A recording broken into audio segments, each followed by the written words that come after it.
गुरु हरि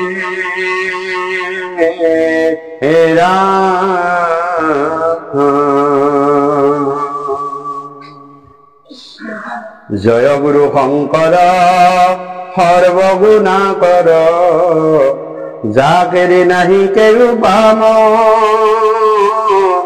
तुम्हारी शरण रेणुकत भूति बारे करू प्रणाम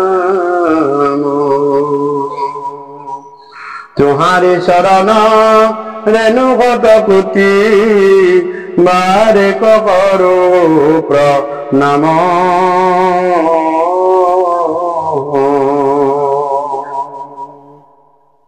हराम शंकर माधव अभेद ईश्वर गुरु नहीं आतकर ताहान गुणक कीर्तन करिया कृत कृत हुए नर ताहान गुणक कीर्तन करिया कृत कृत हुए नर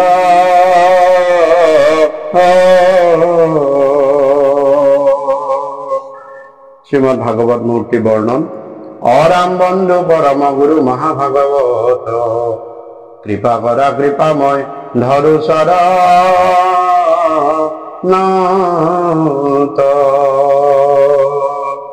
प्रथम द्वितीय स्कंदे शरण दूताय तृतीय चतुर्थे जना हुए गुरुदय नाभि देखे पंचमे षष्ठे वक्षस्थल सप्तमे अष्टमे कर कमल जुगल कंठ देखे नवमे दशमे जार तुंड एकादशे ललाटे द्वादशे भैल मुंड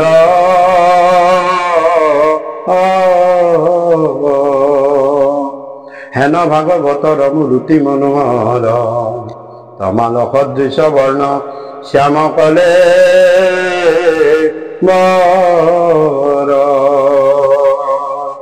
बंधु परम गुरु महाभागवत कृपा करा कृपामय धरु शरण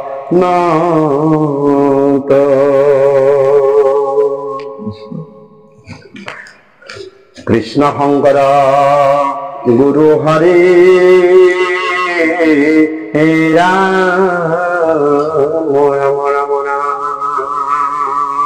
कृष्ण श्रीमद् भागवत तृतीय स्कंध मंगलाचरण महापुरुष श्रीमंत शंकरदेव कृत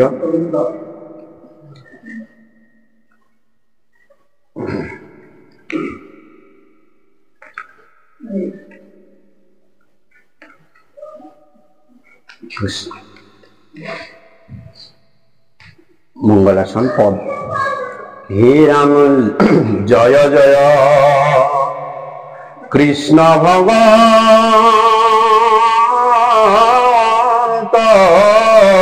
लक्ष्मीपति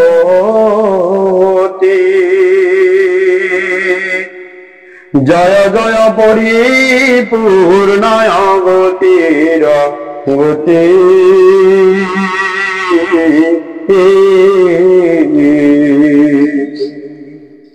जयति सिदानंद सदानंद कुखेरती हे ब्रह्मा महेशादि जार पदे परे नति जय नंद नंदन गोविंद गुण धाम जय गोपवधू जन मनहि राम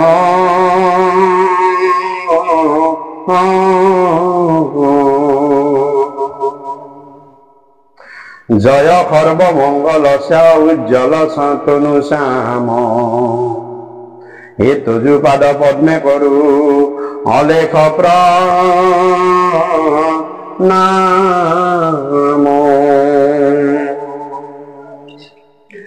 হে নমো নমো কোটি কোটি ব্রহ্মাণ্ড নায়ক, নমো নমো প্রাণনাথ বংশী বজায়ক।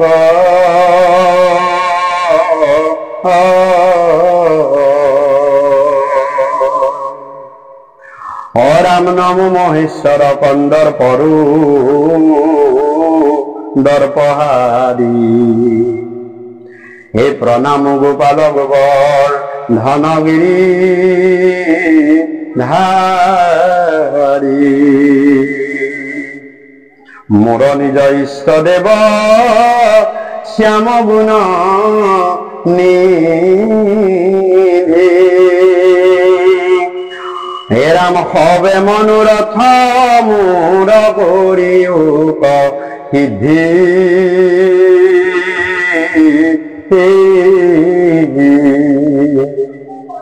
হে রাম তজু গুণ গান কিছু বর্ণাই বাক চাহু। হে যদি আমি অন্ধে এক কৃপা দৃষ্টি পাও, তেবে কেরসিবে পাৰো ময়াতি মোৰ। ইয়াৰ ইটো শ্ৰী ভাগৱত কথা গুঢ়।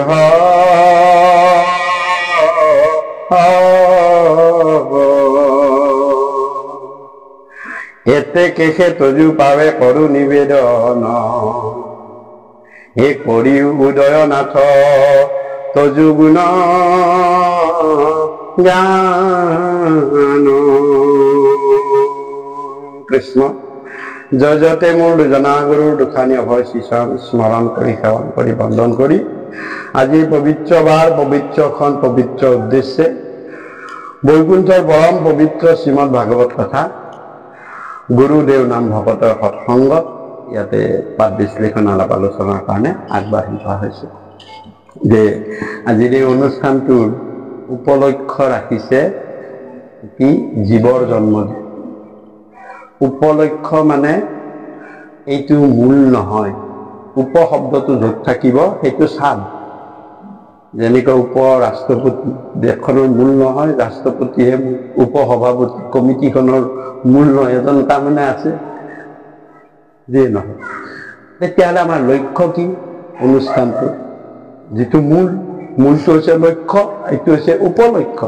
যে এটা জীৱৰ জন্মদিন কাৰণে লক্ষ্য হৈছে তেওঁৰ গৃহত, সংসাৰী ধৰ্মৰ গৃহত ভগৱন্ত স্বৰূপ ভকতৰ প্ৰৱেশ হ'ব লাগে আৰু ভগৱন্ত ঈশ্বৰ কৃষ্ণৰ গুণানুকীৰ্তনখিনি প্ৰচাৰ প্ৰসাৰ হ'ব লাগে। লক্ষ্য সেইটো, উপলক্ষ্য এটি জীৱৰ জন্মদিন। গতিকে যিটো উপলক্ষে ভগৱন্তই এইখিনি কাৰ্য কৰাইছে, তেওঁতো কৰিব, আমাৰতো কৰিবৰ শক্তি নাই, আমি কৰিব নোৱাৰো, কিন্তু ভগৱন্তই কৰাইছে। ব্যস্ত হলেও কৰাইছে, সুমতি সুজ্ঞান দিছে। আৰু এই যে ভগৱন্তই কৰাইছে, কৰোৱাত তেওঁলোকৰ কিহত হৈছে? গৃহলৈ ভকতৰ আগমন হৈছে। যে ভগৱন্তই কৈছে যে কলি যুগত মই প্ৰথম নহয়, প্ৰথম ভকত যাব লাগিব, ভকতৰ পাছতহে মই যাম। ভকত যিখন ঘৰত নেযায় তালৈ মোক কোনেও নিব নোৱাৰে। ধেনু যেনমতে বৎসক পালয়, তুমি সেইমতে ভকতৰ পালাৰাম। আৰু ভকতৰ পাছে পাছে মই ফুৰো যায়, যে মই ভকতৰ পাছে পাছে যাওঁ। গতিকে আমি এইটো ভাবিব নালাগে এখেত মোৰ ওচৰ চুবুৰীয়া, এখেত মোৰ ওচৰ চুবুৰীয়া। আমাক তেখেতসকলে গৃহস্থই তুমি কি হয় কি নহয় সেইটো বেলেগ কথা, আমি মনত কি ভাব লৈ আহিছো বেলেগ কথা।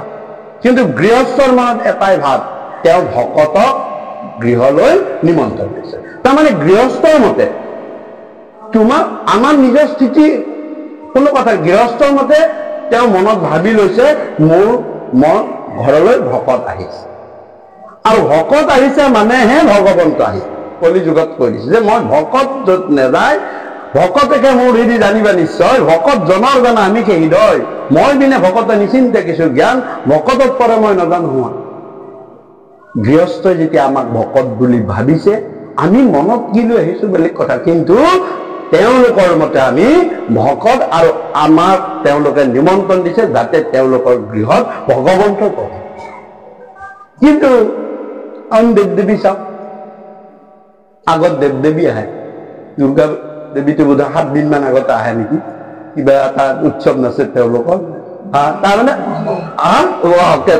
তেতিয়াই আগমন হয় কিন্তু ভগৱন্তই কৈছে মই কিন্তু ভকতৰ পাছে পাছে আগতে ভকত যাব লাগিব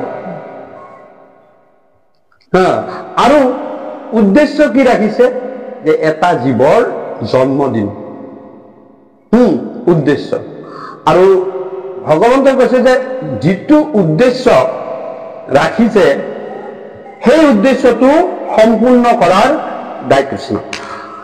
দায়িত্ব মোৰ অৰ্থাৎ আপোনালোকে জানে পলিটিকেলিও এটা কথা মই কওঁ যে আজি এটা দলে কৰবাত গুৱাহাটীতে এখন মিটিং দিছে বোলে কাইলৈ আপুনি মিটিং শুনিবলৈ যাব দেওবাৰ আছে আপুনি যি 8টা বজাত ওলাই গৈ ঘৰৰ পৰা গাড়ীখনত বহিলে গোটেই দিনটো আপোনাক লৈ গ'ল তাত কি কৰিলে মিটিংখন আপোনাক শুনালে শ্ৰৱণ কৰালে মিটিংখনত কি তেওঁলোকৰ গুণানুকীৰ্তন কৰি আপোনাক খাদ্য দিলে পানী বটল দিলে পাৰিলে এটা পাৰিশ্ৰমিকো দিলে আকৌ গাড়ীৰে আনিলে আনি আপোনাক ঘৰত থৈ দিলে গোটেই দিনটোৰ দায়িত্বটো দলে গ্ৰহণ কৰে নে নকৰে কিয় গোটেই দিনটোৰ দায়িত্বটো সেই অনুষ্ঠানটোৱে বহন কৰে হয়নে নাই কিয় কৰে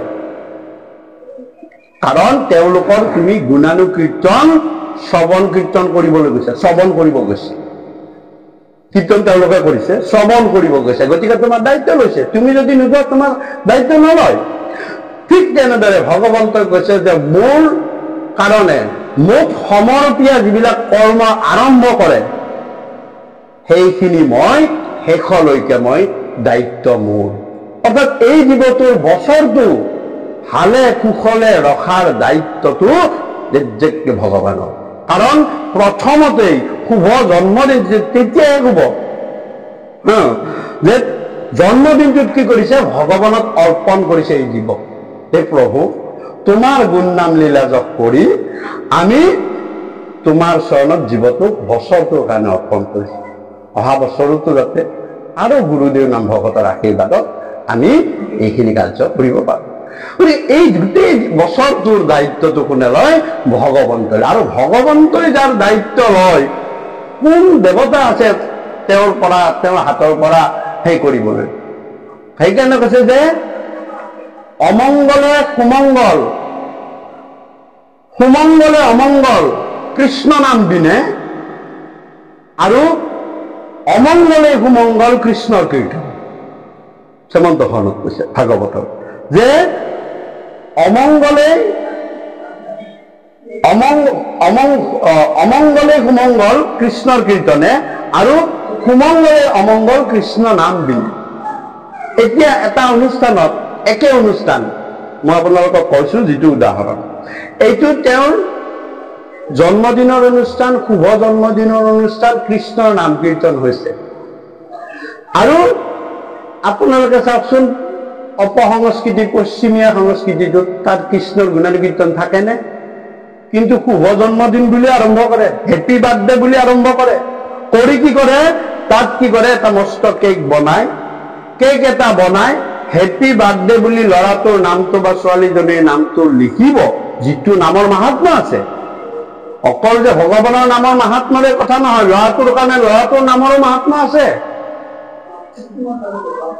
ল'ৰাটোৰ নামৰো মাহাত্ম্য আছে আৰু সেই নামটোকে খণ্ড খণ্ড কৰি কাটি অঙহীয়ে বঙহীয়ে জ্বলি থকা কেণ্ডেল কেইডাল নমাই দি কি কৰিব খাব সেইটো কৈছে মোৰ এইটো দায়িত্ব নাই কাৰণ তুমি শুভ বুলি পাতিছা কিন্তু কৃষ্ণ নাম বিনে কি হৈছে সুমংগলে অমংগল হৈছে শুভ জন্মদিন পাতিছা এতিয়া অমংগল হ'ব কিয় কৃষ্ণ কথা নাই আৰু আৰু অমংগলে সুমংগল হ'ব কৃষ্ণ কীৰ্তনে যদি অমংগলো আছে তোমাৰ দিনটোত কিবা বছৰটোত কিবা তেতিয়াহ'লে মনত ৰাখিবা মোৰ কীৰ্তন কৰিছা তোমাক মই বছৰটো মই সুমংগলে ৰাখিম আছে তোমাৰ বছৰটোত কৰবাত কিবা এটা অসুবিধা আছে হা কিন্তু যদি তোমাৰ কুলতো যাবলগীয়া আছিল মই ভুল কৰি দিম কাৰণ তুমি মোৰ প্ৰথমতেই মোৰ নাম কীৰ্তন কৰিছা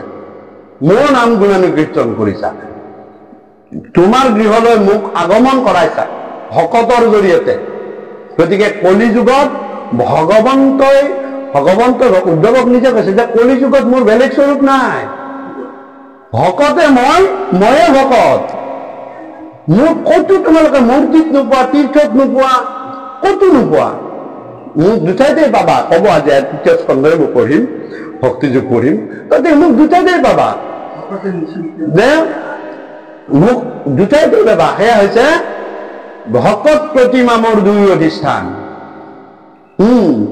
তান্ত পূজা দৰ্শনে কৰিবে বহুমান যে মই দুটাইতে থাকো এটাত থাকো ক'ত ভকতত সেইটো চৈতন্যময়ী আৰু আন এটা ক'ত থাকো প্ৰতিমা মানে আমাৰ প্ৰতিমা বহুতো ভাগ আছে কিন্তু ইয়াতে কৃপালুগুৰে খুব সুন্দৰ স্পষ্ট কৰি দিছে প্ৰতিমা কোনটো প্ৰতিমাৰ কথা কৈছে আপোনালোকে অধ্যয়ন কৰোঁতে গম পাব যে ভাগৱতখন ভগৱন্তৰ বাংময় স্বৰূপ প্ৰতিমা বা মূৰ্তি সেইকাৰণে মই প্ৰথমতে বাংময় মূৰ্তি বৰ্ণনা কৰিলো মই দুটাইত থাকো চৈতন্য হিচাপে ভকতত থাকো আৰু প্ৰতিমা হিচাপে মই ভাগৱতত থাকো এই দুটাইতে মই থাকিম আৰু য'ত মোৰ কথা সেই ভকতে মোৰ কথা শ্ৰৱণ কীৰ্তন কৰে যি বুলি আৰম্ভ কৰে শেষ কৰাৰ দায়িত্বটো মোৰ গতিকে এই জীৱটোৰ ল'ৰা বুলি নকওঁ আমি ছোৱালী বুলি একো নকওঁ যাৰ যেই জীৱ ভগৱন্তৰ দৃষ্টিত এটা জীৱ এই জীৱ বছৰটোৰ নিয়াৰ দায়িত্বটো হ'ল মোৰ কাৰণ যাত্ৰাতে তেওঁলোকে সুমংগল কৰাইছে মোৰ নাম কীৰ্তন কৰাইছে ভগৱন্ত স্বৰূপ ভকতক আগমন কৰাইছে সেইকাৰণে কৈছে যে মূত সমৰ্পিয়া কৰিবেক কৰ্মগণ তাতেই কৈছে যে হে মাতৃ কপিল ভগৱানে কৈ আছে হে মাতৃ মুঠ সমৰ্পণ কৰি সকলো কাৰ্য কৰা দেখিবা তাৰপিছত কিন্তু মুঠ সমৰ্পণ নকৰি যদি কলিক মাতে যিটো পশ্চিমীয়া সংস্কৃতিৰ অনুষ্ঠানৰ কথা কয় সেইটো সংসাৰৰ কলি সেইটো কলিৰ আহ্বান সেইকাৰণে জ্বলি থকা চাকি কেইটা কেণ্ডেল কেইটা নমাই দিয়ে আন্ধাৰত কলিক মাতে আৰু আমাৰ ইয়াত যুগত চাকি জ্বলি আছে দিনটো চাকি জ্বলি থাকিব আমি ভকতসকল যোৱাৰ পাছতো গধূলিও যদি কোনোবা আহে কি হ'ল আজি বাপাটোৰ জন্মদিন অনুষ্ঠান এটা হৈছিল হয় খুব ভাল হ'ল ভাল দেখিছেনে কিন্তু আন্ধাৰত কোনে কাক কি কৰিছে কি কথা কৈছে একো খবৰ নাই গতিকে এয়া হৈছে ভকতৰ এটা ডাঙৰ কথা যে ভকতে আমি ভাবিব পাৰো যে আমি অমুক তমুক কিন্তু গৃহস্থই কি ভাবিছে সেইটোৰ ওপৰতে ডিপেণ্ড কৰিব যে গৃহস্থই ভাবিছে ভকত আহিছে আৰু ভগৱন্তই কৈছে মই থাকে নিনিও আকৌ গৃহস্থই যেতিয়া ভাবিছে তোমাক ভকত বুলি তুমি ভকত মোৰ দৃষ্টিত তুমি ভকত কাৰণ ভাবিলেহে ভগৱন্তক বুজিব পাব নভাবিলে কদাচিতো ওচৰ নাপাব আপুনি যদি তেখেতক কালি ৰাতিপুৱা গধূলি দেখি আছো এখেতক ওচৰ চুবুৰীয়া তেখেতসকল ওচৰ চুবুৰীয়া বুলি যদি ভাবে আপুনি ইয়াক ভকত বিচাৰি নাপায় কিন্তু ভাবিব লাগিব যে এওঁলোকে মোৰ ভগৱন্তৰ স্বৰূপ এওঁ আহিছে মানে ভগৱন্ত আহি গৈছে আৰু এওঁলোকক সেৱা পূজা কৰা সেৱা সন্তুষ্টি কৰাটোৱেই মোৰ ভগৱন্তৰ সেৱা কৈছে ভগৱন্ত নিজে কৈছে যে মই কলিত মই বেলেগ ৰূপত নাই মোৰ বেলেগ ৰূপেই নাই মই ভকত স্বৰূপে মই সংসাৰক তৰণ কৰিব বিচাৰো আৰু সেই সময়ত মই তেওঁৰ গাত স্থিতি দিম সেইকাৰণে ভকতে কি কৰে যে ভকতে সদায় সাধুৰ বাদ আৰু আশীৰ্বাদহে দিয়ে ভকতে সদায় সাধুৰ বাদ দিব আশীৰ্বাদ দিব তুমি কুশলে থাকা তোমাৰ কল্যাণে থাকা আৰু যিয়ে মনত ৰাখিব যে এইটো কথা খুব স্পষ্টভাৱে ভাগৱতত লেখা আছে একাদশ স্কন্ধত নৱনিমিষ সংবাদত যে ভকত যদি হৈছে প্ৰথম অহংকাৰহীন হ'ব লাগিব খংহীন হ'ব লাগিব আৰু তোমাক যদি শাৰীৰিকভাৱে কোনোবাই প্ৰহাৰো কৰিছে, তুমি ক'ব লাগিব, হে প্ৰভু, তেওঁক সুমতি সুজ্ঞান দি পৰমায়ু প্ৰদান কৰা প্ৰভু। মোৰ শৰীৰটোতে বজ্ৰাঘাত আঘাত কৰিছে, মই এই শৰীৰটো এৰি থৈ যাব লাগিব, হে প্ৰভু, তেওঁ কিন্তু আত্মাত যাতে কোনো ধৰণৰ আঘাত নহয় প্ৰভু। সেইজনেই ভকত, কাৰণ ভকতে জানে মই যিটো কম ভগৱন্তই সেইটো কৰাব, দৰকাৰ হ'লে সৃষ্টিৰ নিয়ম ভগৱন্তই ভাঙি পেলাব। গতিকে মই কাৰো যদি অনিষ্ট, যদি তুমি তাৰ প্ৰতিশোধ বিচাৰিলা, তুমি ভকতৰ লক্ষণেই তোমাৰ গাত নাই। মোক একচৰ মাৰিছে, মই যদি মাৰিছো, মানিবা তুমি ভকত হ'ব নোৱাৰা, কাৰণ ভগৱন্তই তোমাক সেইখিনি কৰাব নিদিয়ে, কৰাব নিদিয়ে। মোৰ নিজে চৰিতপুথিত উদাহৰণ আছে, ভাগৱতৰ 11 স্কন্ধত উদাহৰণ আছে। আৰু ভকতে এইটো ভয় কৰে যে মই যিটো মোৰ ভক্তিত সুদৃঢ়তা আছে, মোৰ ভক্তিত ভগৱত ভক্তিত মোৰ সুদৃঢ় আছে, মই যিটো কম সেইটো ভগৱন্তই কৰাবই। গতিকে মই কাৰো অন্যায় অপকাৰ চিন্তা কৰাটো মোৰ কাম নহয়। মই পাৰিলে ভগৱন্তক খাটিব লাগে, তেওঁক সুমতি সুজ্ঞান দিয়ক আৰু পৰমায়ু প্ৰদান কৰি তেওঁক জীৱনটো ভালে কুশলে ৰাখক। কাৰণ কিয় এইটো প্ৰমাণ ক'ত আছে, যে এইটো প্ৰমাণ আছে প্ৰহ্লাদৰ লগত। প্ৰহ্লাদৰ লগত প্ৰমাণ আছে। সত্য যুগৰ কথা, আদিদৈত্য হিৰণ্যকশিপু বুলি, আদিদৈত্য আছিলে সত্য যুগত হিৰণ্যকশিপু, সেই হিৰণ্যকশিপুৰ পুত্ৰ আছিল প্ৰহ্লাদ। আৰু সেই সত্য যুগতে সৃষ্টিকণ স্থাপন কৰিবলৈ ভগৱন্তই ঈশ্বৰ পুৰুষে 4খন বেদ ব্ৰহ্মাৰ আগত কৈছিলে। বেদ মানে কি, যে ব্ৰহ্মাক কৈছিলে, হে ব্ৰহ্মা, এইবিলাক নিয়মত, তাৰমানে সংবিধান, এই নিয়মত তুমি সৃষ্টিখন কৰিবা, এনেকে পশু পক্ষী সজাবা, এনেকে মনুষ্য সজাবা, মনুষ্যৰ এনেকুৱা হ'ব, কীট পতংগ এনেকে সজাবা, এনেকুৱা আকাশ থাকিব, এনেকে সকলোখিনি বেদ, এনেকে সংসাৰী লোকসকল চলিব, এয়া সৃষ্টিৰ নিয়ম। তাৰ ভিতৰত এটা নিয়ম আছিলে কি, যে হে ব্ৰহ্মা, মনত ৰাখিবা, জীৱৰ পৰাহে জীৱৰ সৃষ্টি হ'ব, জড়ৰ পৰা কোনো সৃষ্টি নহয়। এয়া আছিল ভগৱন্তই ব্ৰহ্মাক দিয়া বেদৰ নিয়ম। আৰু ব্ৰহ্মাই সেইমতে এফালৰ পৰা নিয়ম সৃষ্টিখন কৰি গৈছিল। আৰু যেতিয়া সৃষ্টিখন কৰি গৈছিলে, তেতিয়া ভগৱন্তইতো অসংখ্য লীলা অৱতাৰ ধৰিবলগীয়া হ'ল। তাৰ ভিতৰত মৎস্য ধৰিলে, মাক দেউতাক আছে, আপোনাৰ মৎস্য পুৰাণত পাব, ব্ৰহ্মৎস্য অৱতাৰ, কুৰ্ম ধৰিলে, সকলো অৱতাৰ ধৰিলে, কৃষ্ণ ধৰিলে, বলৰাম ধৰিলে, সকলোকে ধৰিলে, ৰাম ধৰিলে, সকলোৰে পিতৃ মাতৃ আছে। আৰু ইফালে এটা দিনত হিৰণ্যকশিপুৱে কি কৰিলে, যে তেওঁ মন্ত্ৰীবৰ্গৰ পৰা পৰামৰ্শ লৈ, বৰা পুৰাণৰ কথা এই ভাগৱততো বৰ্ণনা আছে, মন্ত্ৰীৰ পৰা লৈ ক'লে যে ভগৱান ক'ত আছে। মন্ত্ৰীসকলেও তেওঁক উপদেশ দিলে, ভগৱান ক'ত আছে আপুনি নাজানে, এই ঋষিবিলাক যে তপ কৰি থাকে, সিহঁতৰ গাত ভগৱান আছে। সাধু সন্ত মহন্ত পণ্ডিত ব্ৰাহ্মণ আৰু গৰু, জন্তুৰ ভিতৰত গৰু, এইবিলাকৰ ভিতৰত ভগৱান আছে। তেতিয়া সকলোৰে ডিঙি কাপ, কোন কাৰ পৰা ভগৱান ওলাই আহি মোৰ লগত ভাতৃবৈৰী যুদ্ধ কৰিব লাগে, অৰ্ডাৰ দি দিলে। আৰু সেইমতে দৈত্যসকলে একেবাৰে গোপ বিপ্ৰ ঋষি মুনি মানে সকলোৰে এফালৰ পৰা ডিঙি কাটিবলৈ ধৰিলে, ভগৱানটো ওলাই নাহিল। যেতিয়া নোলা ভগৱানক নেপালে, তেতিয়া হিৰণ্যকশিপুৱে প্ৰহ্লাদক সুধিলে যে তোৰ ভগৱান মই ইমান জীৱ বধ কৰিলো, মই আজিলৈকে বিচাৰি নাপালো, তই ক তোৰ ভগৱান ক'ত আছে, তই যে হৰি হৰি কৃষ্ণ কৃষ্ণ ৰাম ৰামকে থাক, তোৰ ভগৱান ক'ত আছে। তেতিয়া প্ৰহ্লাদে যে সমস্ত ভূততে ব্যাপী আছে মোৰ হৰি, মোৰ সমস্ত ভূততে মোৰ ব্যক্ত হৈ আছে মোৰ ভগৱান, বোলে সমস্ত ভূততে আছে, এই খুঁটাটোত আছে নে, মোৰ এই স্তম্ভটো আছে, মই দেখিছো।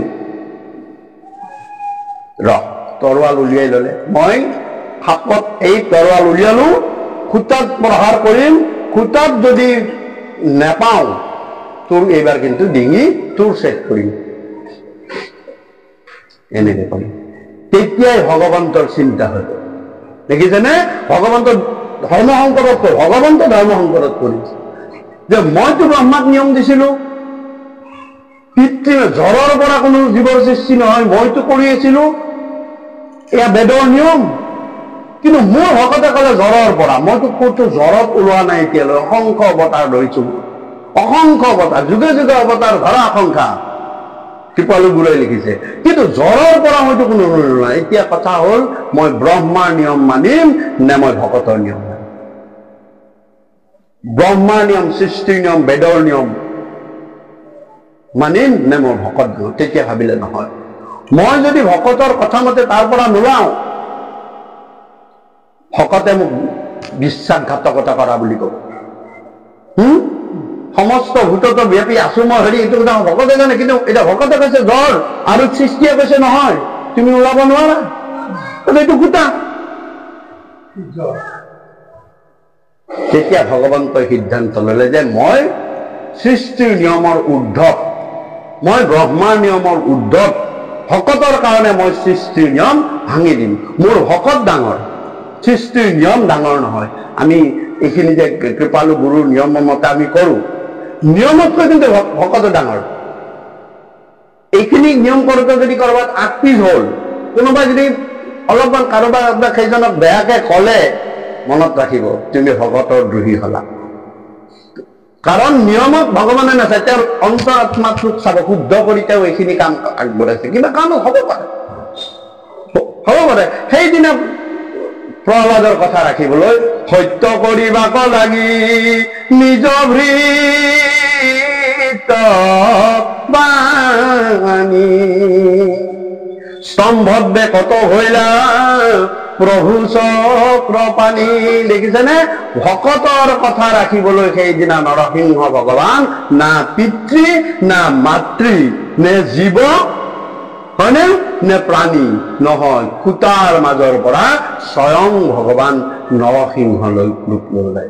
সেইকাৰণে কৈছো যে ভকতৰ কথা, সেইকাৰণে ভকতে জানে মই যিটো কম ভগৱন্তই নিয়ম নাচায়, মোৰ মনত যদি মই যিটো কৈ দিম ভগৱন্তই সেইটো কৰা, আৰু সেই হিচাপে ভকতৰ ক্ষুদ্ৰ বিশ্বাস থাকিব লাগিব যে ক্ষুদ্ৰ বিশ্বাসে মই তোমাক বিশ্বাস কৰো, তুমি মোৰ কথা ৰাখিবাই। আৰু সেইকাৰণে ভকতে কেতিয়াও কাণৰ নিজৰ শাৰীৰিক অপদস্থতা তাকো তুল্যহান মানি কি কৰে, তেওঁ ক্ষমা কৰি দিব। কোনে কৰিছিলে? চৰিতপুথিত ক'ত আছে? মোৰ কৃপালু গুৰু তাত আছে। কৃপালু গুৰু, কৃপালু গুৰু এনেই গুৰু নহয়, মানে সৰ্বতত্ব ভকতত মই গুৰু মানুহ, ভকত গুৰুক বিনা আনক নাজানো। কৃপালু গুৰুৰ বচন। মাধৱ মহাপুৰুষে সুধিছিলে আপোনাৰ গুৰু কোন?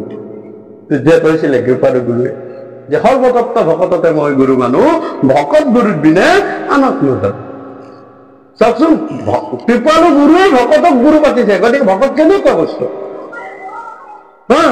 গতিকে কৈছিলে ভকতসকল আহি বোলে গুৰু, কৃপালু গুৰু কি কম, আমাৰ মালা গলৰ পৰা নি, মাথাৰ পৰা নি ব্ৰাহ্মণসকলে কুকুৰৰ গাত দিয়ে, আমালৈ যাই থাকোতে দলি চপৰা মাৰে, বিষ্ঠা ছটিয়াই দিয়ে আমি যোৱা ৰাস্তাটোত। আপুনি কৃপালু গুৰু কিবা এটা কৰক। তেতিয়া কৃপালু গুৰুৱে এটাই বচন বুলিছিল, হে ভগৱান, মোৰ ভকতক অনিষ্ট কৰিছে, তেওঁলোকক শাৰীৰিকভাৱে অনিষ্ট কৰিছে, গতিকে হে প্ৰভু তেওঁলোকক সুমতি সুজ্ঞান দিয়া আৰু পৰামৰ্শ প্ৰদান কৰা, আৰু এই কুকৰ্মৰ পৰা যাতে তুমি আঁতৰাই ৰাখা, এনেকেহে প্ৰাৰ্থনা কৰি থাকো। আজিকালিৰ গুৰু হলে দলে বলে খেদি যাব। দেখিছেনে, দলে বলে খেদি যাব। কিন্তু কৃপালু গুৰুৱে কি কৰিলে, ভগৱানক অৰ্পণ কৰিলে। মই তাৰ জানে মই যিটো কম সেইটো হবই, অনিষ্ট কৰাৰ কথা যদি চিন্তা কৰো, নিজেকৈ কৰিবই নালাগে, ইফালে যদি প্ৰাৰ্থনা কৰো হব, কিন্তু সুমতি সুজ্ঞান দি তেওঁলোকক আৰু ভাল পথলৈ লৈ আহা আৰু পৰমায়ু প্ৰদান কৰে। কাৰণ সেইখিনি ভগৱন্তই কৈ দিছে যে মই দৌৰাত মই এনেকেই ভকতক উৎপাত কৰাই থাকো শেষ মুহূৰ্তলৈ, কাৰণ মৃত্যু সমাগত, হিৰণ্যকশিপুৰ শেষ সমাগত, প্ৰহ্লাদক মাৰিব, সেই লাষ্ট ডিচিশ্যন। তেতিয়াই কৈছে যে সুমতি সুজ্ঞান দিয়া, প্ৰভুৰ পৰমায়ু প্ৰদান কৰা, তাৰমানে আৰু তেওঁ জীৱনটো বঢ়াই দিয়া, কিন্তু ৰক্ষা কৰা। গতিকে এয়া হৈছে ভকত স্বৰূপৰ কথা, প্ৰথম মই অনুষ্ঠান। গতিকে ভকত গৃহলৈ প্ৰৱেশ কৰা মানে মনত ৰাখিব ভগৱন্ত তাৰ পিছত আহিব। আগতে ভগৱন্ত কোনো নাই, কিন্তু দেৱ দেৱী আগতে আহে, প্ৰমাণো আছে। আৰু ইয়াতে কৈছে যে মোৰ নিজৰ ইষ্টদেৱ শ্যাম গুণনিধি সবে মনোৰথ মোৰ কৰিও প্ৰসিদ্ধি। আজি সেৱকীসকলে কি বুলি সেৱা কৰিছে যে ল'ৰাটোৰ আজি জন্মদিন, ভালে কুশলে থাকিব গৃহস্থ সেৱকীজনে। আৰু ইয়াতে আমাৰ সকলোৰে জন্মদিনৰ কাৰণে আমি সেৱাটো নলওঁ। আমি ইয়াতে মূৰ দুৱাইছো গ'লে প্ৰত্যেকৰে বেলেগ বেলেগ এটা ৰিজন আছে। তাত এটা পঢ়া ল'ৰা ছোৱালী ক'ব প্ৰভু মই যাতে ভালে কুশলে, ক'ৰবাত যদি দেহৰ অসুবিধা আছে তেওঁ ক'ব যে মোৰ দেহটো যাতে এইখিনি অসুস্থতাখিনি দূৰ হয়, সুস্থতাখিনি ভগৱন্তৰ কৃপা কৰে। কাৰোবাৰ যদি টকা পইচা ধন জনৰ অসুবিধা, প্ৰভু মোক অকণমান এইখিনি তুমি কৃপা কৰা। হয়নে? সকলোৰে কি হয় বেলেগ বেলেগ মানে প্ৰাৰ্থনা, বেলেগ বেলেগ সেৱা, সেৱাতে বেলেগ বেলেগ। গতিকে ভগৱন্তই কৈছে নাই, সেৱকীজনৰে নহয়, সবে মনোৰথ মই কৰিও প্ৰসিদ্ধি, যে সকলোৱে যি বিভিন্ন ধৰণৰ কথা লৈ সেৱা ভাঙি আগবঢ়াইছে সকলোৰে মনোবাঞ্ছা পূৰ্ণ। কিন্তু আপুনি দেৱ দেৱীৰ ক্ষেত্ৰলৈ যাওকচোন, সৰস্বতী পূজাৰ দিনা কোনোবাই লক্ষী বিচাৰি যাবনে? গলে পাবনে?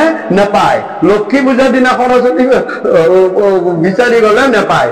দুৰ্গাত আপুনি শক্তিহে বিচাৰিব লাগিব, সূৰ্যক আপুনি তাপ আৰু পোহৰহে বিচাৰিব লাগিব, বৰুণক আপুনি পানী বিচাৰিব লাগিব। সূৰ্যক পানী ঢাকুৰি মৰিলেও সূৰ্যই পানী দিব নোৱাৰে, বৰুণে ৰ'দ পোহৰ দিব নোৱাৰে, সৰস্বতীয়ে ধন দিব নোৱাৰে, লক্ষ্মীয়ে মানে বিদ্যা দিব নোৱাৰে। চাওকচোন, কিন্তু ভগৱন্ত ঈশ্বৰ পুৰুষ তুমি যি ভাবে, কোনোবাই যদি ল'ৰা এটাই বিদ্যাও কৈছে ভগৱন্তই তাৰো মন কামনা পূৰ্ণ কৰিব। আৰু কোনোবাই যদি দেহৰ অসুস্থতাক সকলো মনোৰথ মোৰ কৰিও প্ৰসিদ্ধি, কৃপালু কৰে যে সবাৰো মনোৰথ মোৰ পূৰ্ণ কৰা ভগৱান।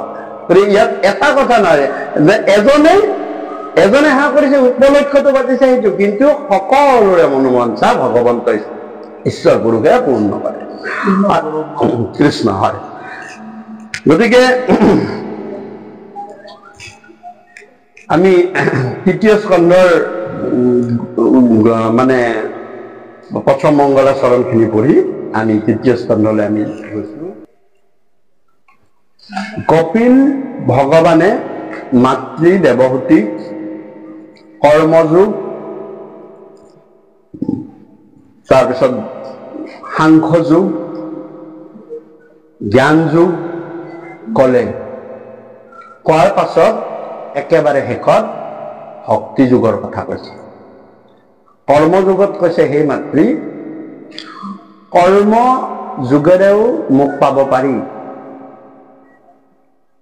কৰ্মযুগত মোক পাব পাৰি। কৰ্মযুগত মোক পাবলৈ হলে শৰীৰটো ব্যৱহাৰ কৰিব লাগিব। পূজা, ধ্যান, ধ্যান, ধাৰণা, পূজা, বলি, বিধান, এইবিলাক যিবিলাক শৰীৰটো ব্যৱহাৰ কৰি মোক সাধনা কৰে, শৰীৰটোৰে কৰা কৰ্মৰ দ্বাৰা কৰি মোক সাধনা কৰি মোক পাব পাৰে। জ্ঞান যুগ হৈছে তেওঁ মস্তিষ্কটো ব্যৱহাৰ কৰিব লাগিব, জ্ঞান যুগেৰেও মোক পাব পাৰে। আৰু সাংখ্যযোগ পৰম দুষ্কৰ, ধ্যান ধাৰণা তপস্যাতকৈ সাংখ্যযোগত অতি দুষ্কৰ সাংখ্যযোগ। এই সাংখ্যযোগৰ কথা সৰু সামান্য মানুহটো বেলেগ কথা, ঋষি মুনিসকলে বুজি পোৱা নাই, মই তোমাক কৈ থৈহে গলো। আৰু আটাইতকৈ সহজ পন্থাটো হৈছে ভক্তি যুগ। ভক্তি যুগ হৃদয়েৰে কৰিব পাৰে, ইয়াত শৰীৰৰ কোনো কথা নাই আৰু মাথাৰো কোনো কথা নাই। সেইকাৰণে কৈছে যে নলাগে ভকতিত দেৱ দ্বিজ ঋষি হুইবে, নলাগে সভ্যিত শাস্ত্ৰ বিশ্বৰ জানিবে, তপ জপ যাগযজ্ঞ সবে বিৰম্বন, কেৱল ভক্তিত তুষ্ট হুন্ত নাৰায়, প্ৰহ্লাদে কৈছে। গতিকে ভক্তি যুগ একেবাৰে সৰল সহজ যুগ। কৰ্মৰ যুগত যদি তুমি কৰি মোক জানিবলৈ যোৱা, তেতিয়া বিশেষকে কলিয়ে তোমাক সাধন হব নিদিয়ে। কৰ্মযুগত 6টা বাধা আছে, কৰ্মযুগৰ দ্বাৰা যদি কৰিব লাগে, সেইটো কলিয়ে বাধা দিয়ে। অৰ্থাৎ কৰ্মযুগত কি বুলি ক'লে যে প্ৰথম হ'ল স্থান, কাল, পাত্ৰ, দ্ৰব্য, মন্ত্ৰ, ক্ৰিয়া, এই ছটা। এই ছটা শুদ্ধি হ'ব লাগিব, তেতিয়াহে কৰ্মযোগৰ দ্বাৰা ভগৱন্তৰ লগত সংযোগ হ'ব পাৰে। আগতে কৰ্মযোগেৰে কৰিছিলে জনকে, এইখিনিত যজ্ঞ কৰিব, 12 বছৰ সেইখিনিত নিজে খেতি কৰে, বিভিন্ন শস্যৰ পৰ্যায়ক্ৰমে উৎপাদন কৰে, শস্যৰ ৰস টানি টানি টানি টানি টানি শেষত গৈ সেই জাগাত যজ্ঞ কৰে। 12 বছৰ ৰজা হৈ তেওঁ ঋষিৰ দৰে আছিল, সেইকাৰণে তেওঁ ৰাজৰ্ষি বোলা হৈছে। এবাৰ যজ্ঞত লক্ষ্মী ওলাল, এয়া সীতা মাতৃ। এবাৰ যজ্ঞত এটা যজ্ঞ যায়, কি কয়, এবাৰ মানে হাল বাওঁতে লক্ষ্মীক পালে, মানে সীতা মাতৃক পালে। এবাৰ হাল বাওঁতে, এটা বছৰত হাল বাওঁতে নৰকাসুৰক পালে, একেখিনি জাগা। দেখিছেনে? এটা তামসিক বৃত্তি আহিল, এটা শুদ্ধ সাত্বিক বৃত্তি আহিল, একেখিনি জাগা। জনকৰ নৰকটো জনকৰ গোটেই, পৃথিৱীৰ গোটেই, পৃথিৱী আৰু জনকৰ। সীতাও তেনেকুৱা, দেখিছেনে? 12 বছৰ হল। আমাৰ কি কৰিলো, আজি অনুষ্ঠান হ'ব, ৰাতিপুৱা ঘৰটো মুচিলো, আমাৰ হল। কম পাৰো কথাটো, কিন্তু ৰাতিপুৱা ঘৰটো মুচিলো, আমাৰ চাফ চিকুণ কৰিলো, বছ। লাগিল নে আমাক 12 বছৰ নালাগে, 12 মিনিটো নালাগে, হল। স্থান, কাল, সময় কিন্তু একেবাৰে সঠিক হ'ব লাগিব। আৰু কোনো যজ্ঞত ৰাতি নহয়, ৰাতি হয় অভিচাৰী যজ্ঞ, যিবিলাক ভূত প্ৰেত আনক অন্যায় অপকাৰ অনিষ্ট কৰাৰ মানে যজ্ঞবিলাক ৰাতি হয়। দিনত শুদ্ধ সাত্বিক যজ্ঞবিলাক দিনত ঋষিসকলে পাতে। ৰাম লক্ষ্মণক দশৰথৰ পৰা বিশ্বামিত্ৰই কিয় নিছে, ক্ষত্ৰিয় কিয় বিচাৰে ঋষিবিলাকে, যে ৰাতি যজ্ঞকুণ্ডটো ৰখীয়া লাগে। ৰাতি কি হয়, অসুৰ বিলাকে আহি, দৈত্য দানৱ বিলাকে আহি যজ্ঞকুণ্ড ধ্বংস কৰি পেলায়, তেজ পুজ দিব, নানান ধৰণৰ বিষ্ঠা দিব, বিষ্ঠা দি গোটেই আকৌ ৰাতিপুৱালৈ যজ্ঞকুণ্ডটো আকৌ পাতিবলগীয়া হয়, আকৌ নতুনকৈ কৰিবলগীয়া হয়, যজ্ঞ সফল নহয় তাৰমানে। সেইকাৰণে কি হয়, যে ক্ষত্ৰিয় বীৰসকলক ঋষিসকলেতো নোৱাৰে, তেওঁলোকৰ হাতততো অস্ত্ৰ নাই, তেন্তে তেওঁলোকে ৰাজাৰ ওচৰলৈ, ৰাজাক কয় যে আমাৰ মিলিটাৰী যেনেকে লাগে, আমি যে গাইড লাগিব ন, কিবা এটা গাইড এটা লাগিব ৰাতি, যাতে আমাৰ কোনো। সেইকাৰণে আপোনালোকে যত যিমান যজ্ঞ পাব, ৰজাবিলাকক সেইকাৰণে সহায় লয়, যে আপোনালোকে আহক, আমাৰ বেদীটো ৰাতিটোৰ কাৰণে ৰক্ষা কৰক, আকৌ ৰাতিপুৱা যাতে আমি আকৌ যজ্ঞটো নেক্সট পৰ্যায়টো আমি আৰম্ভ কৰিব পাৰোঁ। গতিকে চাওক, স্থান, কালটো সদায় ভাল যজ্ঞ সদায় দিনৰ ভিতৰতেই সমাপন হ'ব। সূৰ্য উদয়ৰ পৰা আৰম্ভ হ'ব, সূৰ্য অস্ত। কিন্তু আজিকালিতো ৰাতিও পাতি থাকে, 24 ঘণ্টা 7 দিন ব্যাপী। দেখিছেনে? এতিয়া নে অভিচাৰী, নে বেবিচাৰী, নে অপচাৰী, কোনটো যজ্ঞ হ'ল? স্থান, কাল, পাত্ৰ, যিজন যজ্ঞৰ হোতা হ'ব, সেইজন বিৰাট শুদ্ধ সাত্বিকভাৱে বহুদিনৰ পৰা তেওঁ ব্ৰতত থাকিব পাৰে। উদাহৰণ, ৰাম মন্দিৰ প্ৰতিষ্ঠা কৰিবলৈ আমাৰ প্ৰধানমন্ত্ৰীয়ে 11 দিন আগৰ পৰা উচ্চ আসনৰ পৰা তলত নামি নিছিল, ডাবৰ পানী খাই আছিল। আপোনালোকে পাইছে, ইউটিউবতো আছে, সকলোৱে চাওক কিমান ব্ৰতত থাকিবলগীয়া হৈছে। 11 দিন একো খোৱা নাই, ডাব এটাৰ পানী খাব আৰু থাকিব, তাকো এটা ডাবত যিমান কম পানী পায়, কোনো ধৰণৰ মানে বেলেগ টেনশ্যন নাই। আমি পাৰিম নে 11 দিন? আমি হবিচ খাবলৈ টান লাগে, সদায় দুবেলা দুমুঠি মাৰি থাকো, 11 দিন আমি নোৱাৰো, মিছা কথা। একো ডাবৰ পানী কোনে খাইছে? এইটো সেইটো আছে, কাৰণ যিজন তাতে পাত্ৰ, যিজন শুদ্ধ হ'ব লাগিব, কিমান শুদ্ধ হ'ব লাগিব, তেওঁ ব্লাড চাৰ্কুলেশ্যন মানে অলৰেডি ক্লিয়াৰ কাট হৈ যাব লাগিব, বুজিছেনে? দেখিছে নাই? যদি পাত্ৰ অশুদ্ধ হয়, যজ্ঞ অফল। যিটো আপোনালোকে তাতে দেখে কিমান কষ্ট, তেওঁ প্ৰধানমন্ত্ৰীৰ কাৰণে পাৰিছিলে, আমিতো নহ'ব। ৰাতিপুৱাই বজাৰলৈ যাবই লাগিল, কিবা এটা প্ৰেচাৰৰ টেবলেটটো খাবই লাগিল, কিবা তেওঁক ৰাখিছে চৰকাৰে সুবিধা কৰি দি, গোটেইখিনি যাতে অসুবিধা নহয়। ঘণ্টাই ঘণ্টাই তেওঁ সকলোখিনি চেক আপ কৰি গৈ আছে, কি কোনটো বঢ়াইছে, কোনটো কমিছে, কিয় কমিছে, সাপ্লিমেণ্টাৰী কি দিব লাগিব, সেনেকুৱা কথা। বাৰু গতিকে স্থান, কাল, পাত্ৰ এই তিনিটা শুদ্ধ। দ্ৰব্য, দ্ৰব্যখিনিও শুদ্ধ হ'ব লাগিব যজ্ঞত ব্যৱহাৰ কৰা। আমি দ্ৰব্য মানে এই বস্তুবিলাককে বুজো ন, কিন্তু শাস্ত্ৰই কৈছে প্ৰথম ব্ৰাহ্মণে জ্ঞান দ্ৰব্যখিনিহে দিব। তাত ব্ৰাহ্মণৰ কি দিব? জ্ঞান দ্ৰব্যখিনি ব্ৰাহ্মণে দিব। ক্ষত্ৰিয়ই মানে বৰ্ণাশ্ৰম দ্ৰব্য দিব লাগিব। ক্ষত্ৰিয়ই এই যে অলপ আগতে ক'লো সুৰক্ষা, সুৰক্ষা দ্ৰব্যখিনি নিজৰ শক্তিৰে তাত ৰখীয়াখিনি ক্ষত্ৰিয়হে কৰিব, ব্ৰাহ্মণে কৰিব নোৱাৰে। কিমান নিয়ম আছে। তাৰপিছত বৈশ্যই এইবিলাক বস্তু বৈশ্যই দিব। বৈশ্য সম্প্ৰদায় বা বৈশ্য যিটো কাষ্ট আছে তেওঁলোকেহে এইখিনি বস্তু দিব। শূদ্ৰই সেৱাখিনি কৰিব। শূদ্ৰই বস্তু দিব নোৱাৰে, ব্ৰাহ্মণে বেলেগ বস্তু লগাব নোৱাৰে, ক্ষত্ৰিয় বেলেগ বস্তু দিব নোৱাৰে। এইটো বৰ্ণাশ্ৰমী দ্ৰব্য বুলি কয়। কিবা আমাৰতো আৰু চিলিপ কটাহে, কাৰোবাৰ পৰা কি বস্তু আনিছে কৈছে 1000 দেউতা এটা ক'ত বুটু কিনিব পাৰো সেই দ্ৰব্য বোলা। আমাৰ এইটো চলে তাৰমানে, আমি পাৰো তাৰমানে। মই পাৰো কেনেকে আমি কম তাৰমানে। দ্ৰব্য, গতিকে যজ্ঞ এখন কৰিবলৈ হলে দ্ৰব্যৰো সেনেকুৱা ভাগ আছে, দ্ৰব্যৰ ভাগ আছে।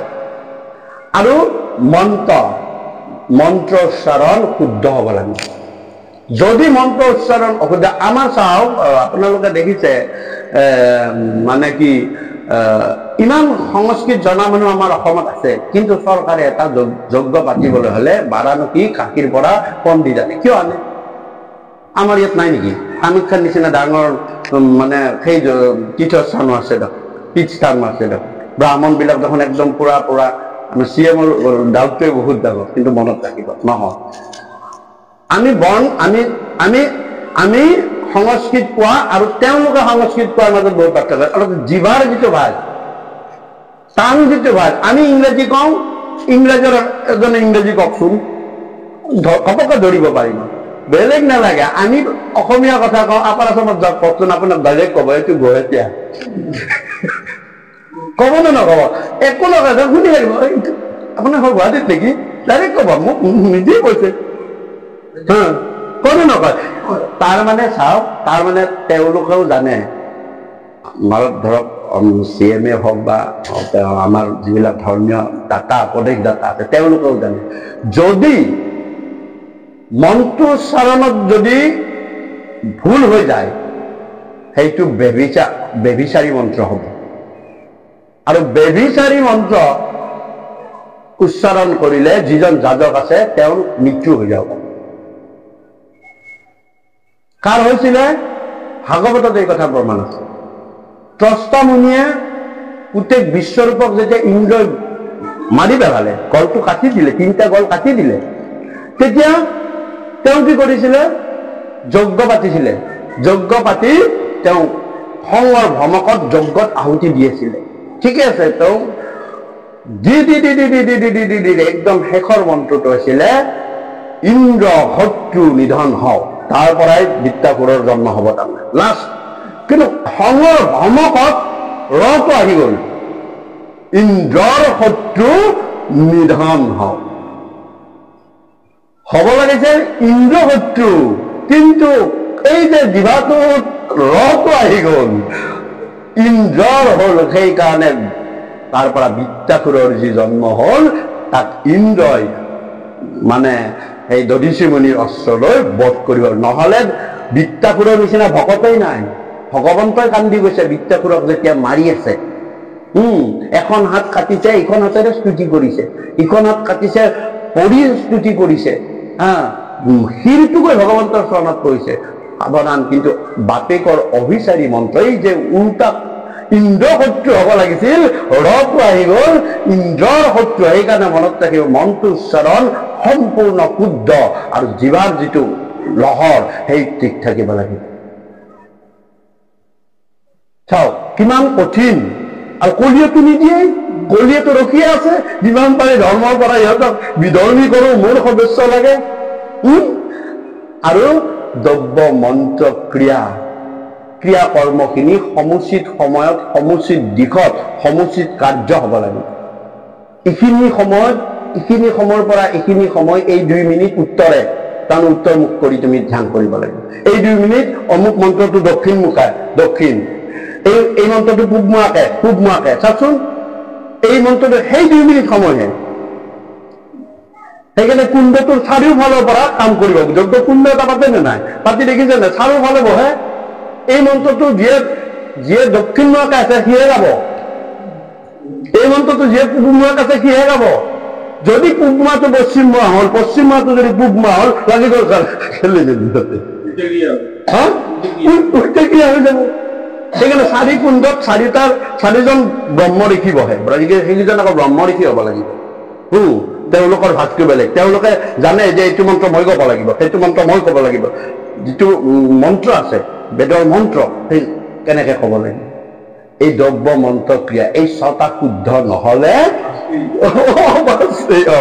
গতিকে এই নহ'লে কোনো কাম নিদিয়ে। আৰু কলিয়ে কৈ দিছে মোৰ জীৱনত মোৰ তাত নহ'ব, মই গিলা যজ্ঞ কাকো হৈ নকৰোঁ।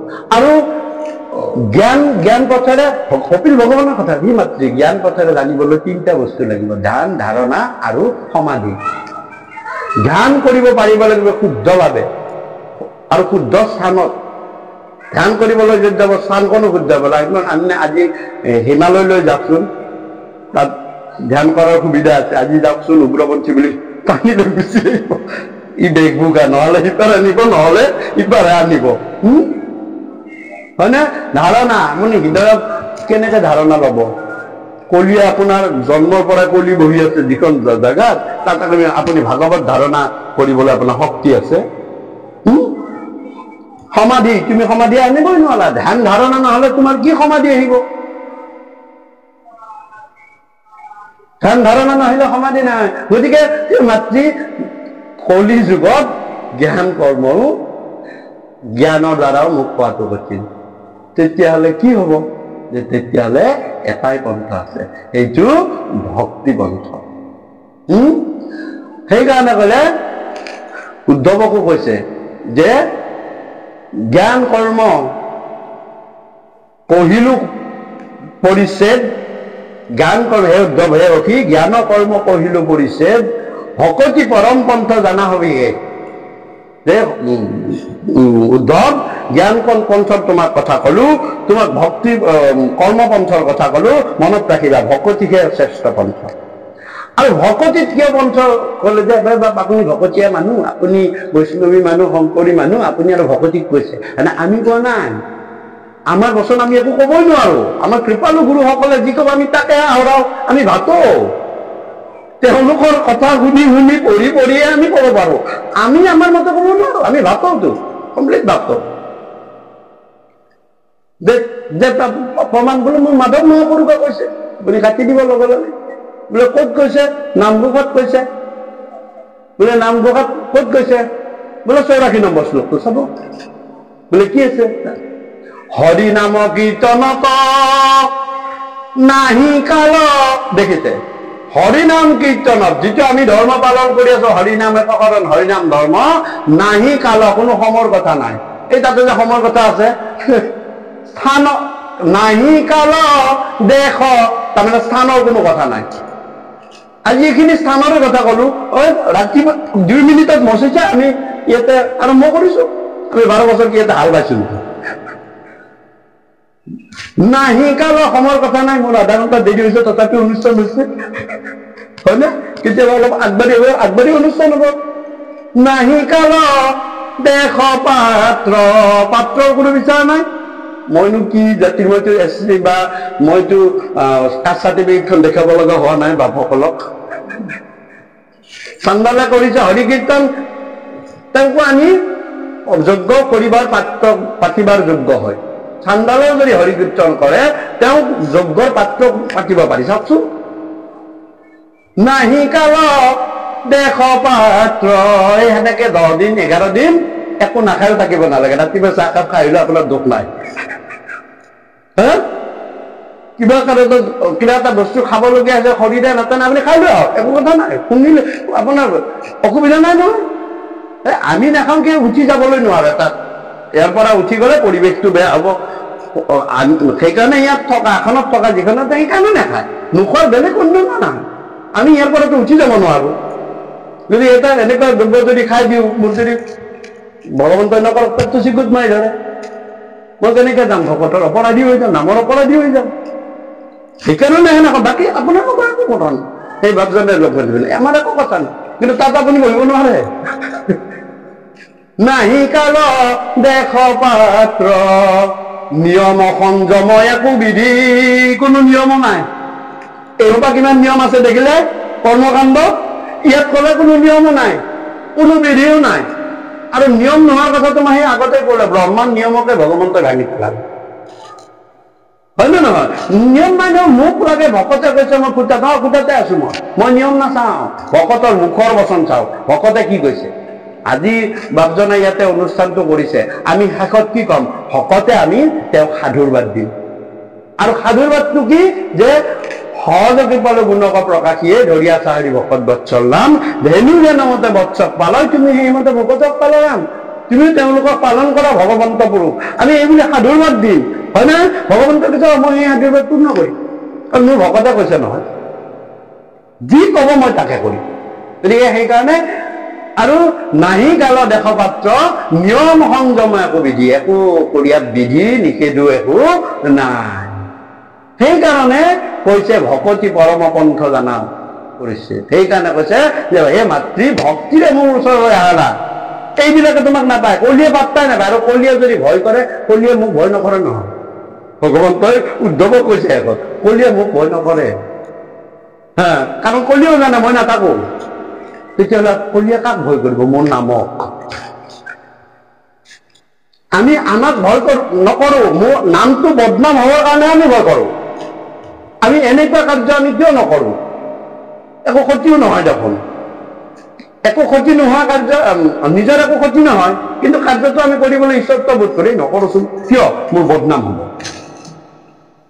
বদনাম হোৱাৰ ভয়ত আমি অকাৰ্য নকৰো, ক্ষতি হওক নহওক, বদনাম হোৱাৰ ভয়ত আমি নকৰো, হয় নে নহয়?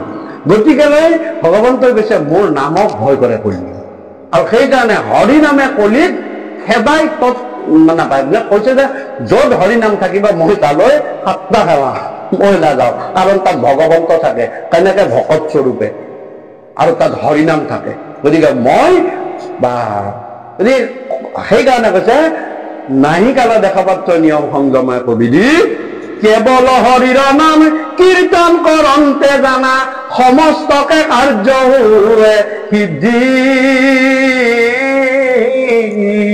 কলোৱে কেৱল হৰিনাম কীৰ্তন কৰা সমস্ত সেৱকীৰ যি মনোবাঞ্ছা ভগৱন্ত ঈশ্বৰ পুৰুষে পূৰ্ণ কৰে। অকল এজনৰেই নহয়, এই মাধৱ মহাপুৰুষে কৈছে, কৃপালু গুৰুৱে ভাগৱতত কৈছে। গতিকে মাতৃ তোমাক এতিয়া ভক্তি যুগৰ কথা কব, যেনে মোৰ লগত ভক্তিৰে কেনেকৈ সংযোগ হব পাৰে, ভক্তিৰে মোৰ লগত যোগাযোগ কেনেকৈ কৰিব। ভক্তি আচলতে একবিধেই, কৈছে আগতে ভক্তি একবিধেই। আৰু ভক্তি কি? যে শ্ৰদ্ধা সহকাৰে মোক ভাল পোৱাটোকে ভক্তি। একে শাৰীটো শ্ৰদ্ধা, তাৰ লগত শ্ৰদ্ধা থাকিব। আমি পিতৃ মাতৃক শ্ৰদ্ধা কৰি ভাল পাওঁ, আৰু এই ল'ৰা ছোৱালীৰ মাজত ভাল পোৱা ভক্তি যে সেইটো প্ৰেম নহয়, সেইটো ৰতি, সেইটো প্ৰেম নহয়। শাৰীৰিক সম্পৰ্কৰ কাৰণে ভাল পোৱাটো সেইটো প্ৰেম বুলি নকয়। কিন্তু গোপীয়ে কৃষ্ণক শাৰীৰিক সম্পৰ্কৰ কাৰণে ভাল পোৱা নাছিল, আৰু গোপীয়ে মোক যিটো ভাল পাইছিল সেইটো প্ৰেম ভক্তি, প্ৰেম সহিত ভাল পাইছিল। অৰ্থাৎ মই কি তেওঁলোক কি একো কথা নাই, তেওঁলোক সেই কৰক, তেওঁলোকে মোক স্বামী হিচাপে লৈছিল, গতিকে মই তেওঁলোকক ভাল পাইছিলো। গতিকে শ্ৰদ্ধা সহকাৰে ভাল পোৱাটোৱে ভক্তি। কিন্তু জীৱাত্মাৰ সংকল্প অনুযায়ী ভক্তি দুই প্ৰকাৰে ভক্তি ভাগ হৈছে। সংকল্প অনুযায়ী একবিধেই, কিন্তু জীৱাত্মাই সংকল্প কৰে, বিচাৰে। সেইকাৰণে ভক্তি দুই প্ৰকাৰে ভাগ কৰিছে। আৰু ভক্তিক সেইকাৰণে মাতৃ বুলি কয়। ভক্তি দুই ভাগত ভাগ হৈছে, সেয়া হৈছে সগুণ ভক্তি আৰু নিৰ্গুণ। হে মাতৃ, সগুণ ভক্তি গুণ অনুযায়ী 3 সত্য ৰজ তম, আৰু ইফালে 3 প্ৰকাৰ আছে, উত্তম মধ্যম অধম। 3ৰে 3 গুণ হলে কিমান হ'ব? 3 3 গুণ 9। 9 হ'ল, খুব সুন্দৰে কৈছে। আৰু ইয়াক 9 ধৰণে আচৰণ কৰিব পাৰি। এই যে আমাৰ 9টা ভক্তি আছে, শ্ৰৱণ কীৰ্তন অৰ্চন বন্দন দাস্য সকীৰ্ত বন্দন বিষ্ণুত কৰিব দেহ অৰ্পণ। এই 9 গুণ কিমান হ'ল? একাকী। গতিকে সগুণ ভক্তি একাকীবিধ, সগুণ ভক্তি একাকীবিধ। তাৰ ভিতৰত নিৰ্গুণ ভক্তি, নিৰ্গুণ ভক্তিৰ আৰু বিচ্ছেদ নাই, নিৰ্গুণ ভক্তি এবিধ। আৰু কৃপালু গুৰুৱে ক'লে যে হে পৰম ঈশ্বৰ পৰম পুৰুষ প্ৰভু ভগৱন্ত, এই সগুণ ভক্তি মোৰ সপোনতো নহওক, সপোনতো নহওক বুলি ক'লে, যে মোক সগুণ ভক্তি নালাগে, মোক প্ৰভু নিৰ্গুণ ভক্তি লাগিব। সেই কথাৰে বৰ্ণনা কৰিছো। গতিকে ভক্তি মাতৃ, কাৰণ কিয়? তেওঁৰ একাকিতা সন্তান আছে, হলনে? সেইকাৰণে ভক্তিক কি বুলি কৈছে? মাতৃ। মায়াক কি বুলি কৈছে? মায়াক দেৱী বুলি কৈছে। দেৱীৰ কোনো সতি সন্ততি নাই। ভগৱন্ত পুৰুষে যিটো দিলে 5 প্ৰকাৰৰ মায়া, গতিকে সেই মায়াৰে মায়া দেৱীয়ে মানে মায়াখিনি চলাই থাকে। মনত ৰাখিব, 5 প্ৰকাৰৰ মায়া, হয়নে? আমাক এটা ভাগৱতত খুব আছে, নে নচোৱা যিমতে নাচো সেইমত। তুমি মায়াদিক ঈশ্বৰ, তুমি যেনেদৰে নচোৱা তেনেদৰে নাচো। আৰু এটা কথা কৈছে, ছায়া পুতলাক যেন নাচৰা কোনে। এই 2টা শব্দ আছে। ছায়া পুতলা মানে নচোৱা যিমতে নাচো সেইমতে। কেনেকে নাচে? যে মায়া দ্বাৰে তুমি আমাক নচুৱাই আছা। অৰ্থাৎ মায়া 5 প্ৰকাৰৰ, হয়নে? 5 প্ৰকাৰৰ মায়া কি কি? আৱৰণী মায়া। কোনটো আৱৰণী মায়া? মই বুলিলে আমি আকৌ যিটো এৰি থৈ যাব লাগে তাকহে চিনি পাম। ভিতৰৰ মইতো কোনেও চিনিও নাপায়, নাজানেও নাশুনেও, কিন্তু সেইটো মই আচল মই। সেইটো মই যেতিয়া যাব হ'ব, এইটো মোৰ একো কাম নাইকিয়া হ'ব। এইটো মোৰ তাত বুলি কৈছে, কাষ্ট সংস্কাৰ বুলি কৈছে। কাত ভিতৰত মইতো আছে কাৰণে তুমি চৈতন্য, মই চৈতন্য। যিটো মই, সেইটো চৈতন্য মইটোহে চিনি লোৱা। আমি যিটো মই বুলি কওঁ, তেওঁৰ গাত থকা চৈতন্য মইটোহে মই, অচৈতন্য মইটো মই নহয়। বুজিছানে? আমি কাক কওঁ? এই বাহিৰৰ বাকক দেখিলো, এইটোহে মই, মই আহিছো দে বাবু। কিন্তু যিটো মই বুলি কয়, সেইটো মই এৰি থৈ যাব লাগিব। মই এৰি থৈ যাব লাগিব মোৰ মন। গতিকে কৈছে, অবস্তুক দেখায় বস্তু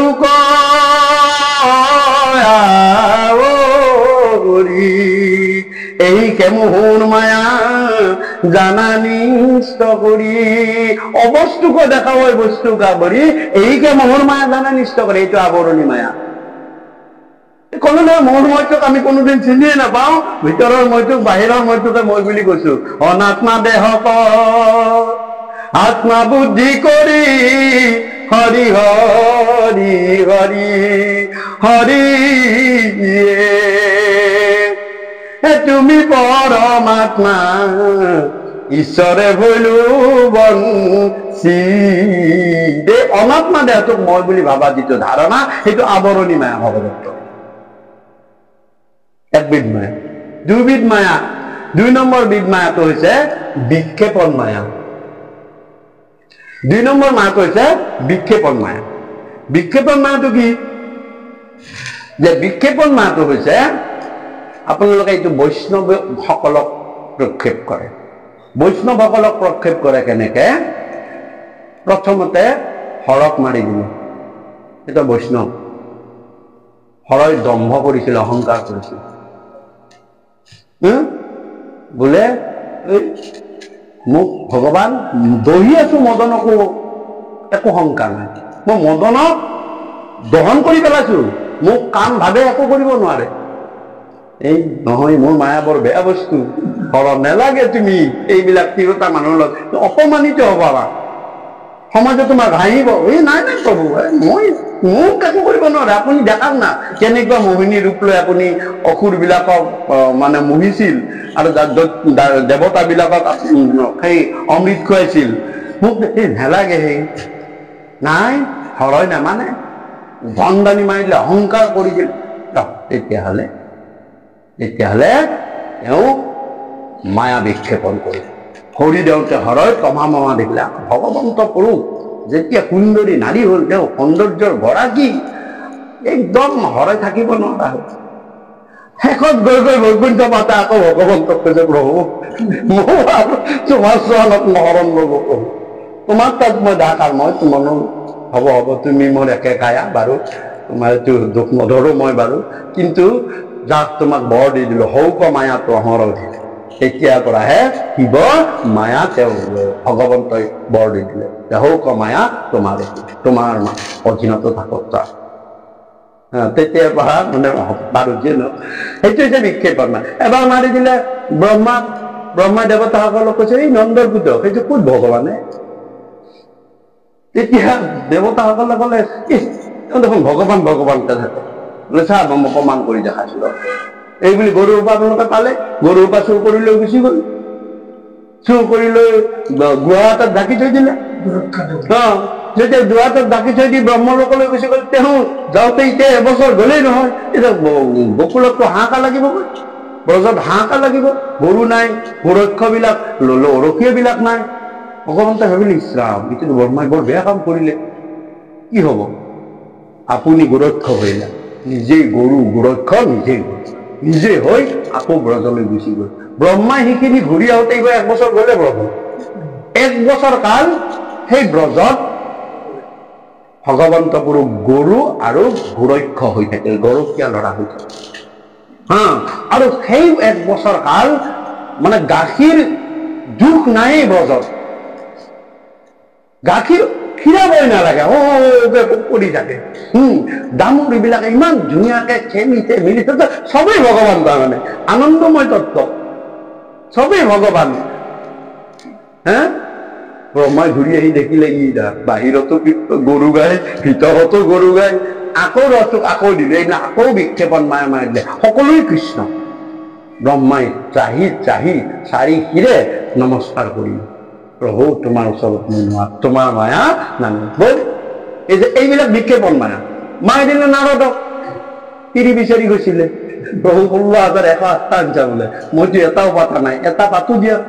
সেই নাৰদ, নেলাগে হে, এই মায়া সংসাৰ বৰ বেয়া বস্তু, মই একমাত্ৰ ভগৱান কাৰণেহে চব ভাল কৰিব পাৰিম, তুমি এজনীয়ে নোৱাৰিবা। এই প্ৰভু আপুনি 16,108টা পাৰিছে, মইতো আপোনাৰ অংশ অৱতাৰ, মই কি এজনী নোৱাৰিম, পানীত দিয়ক।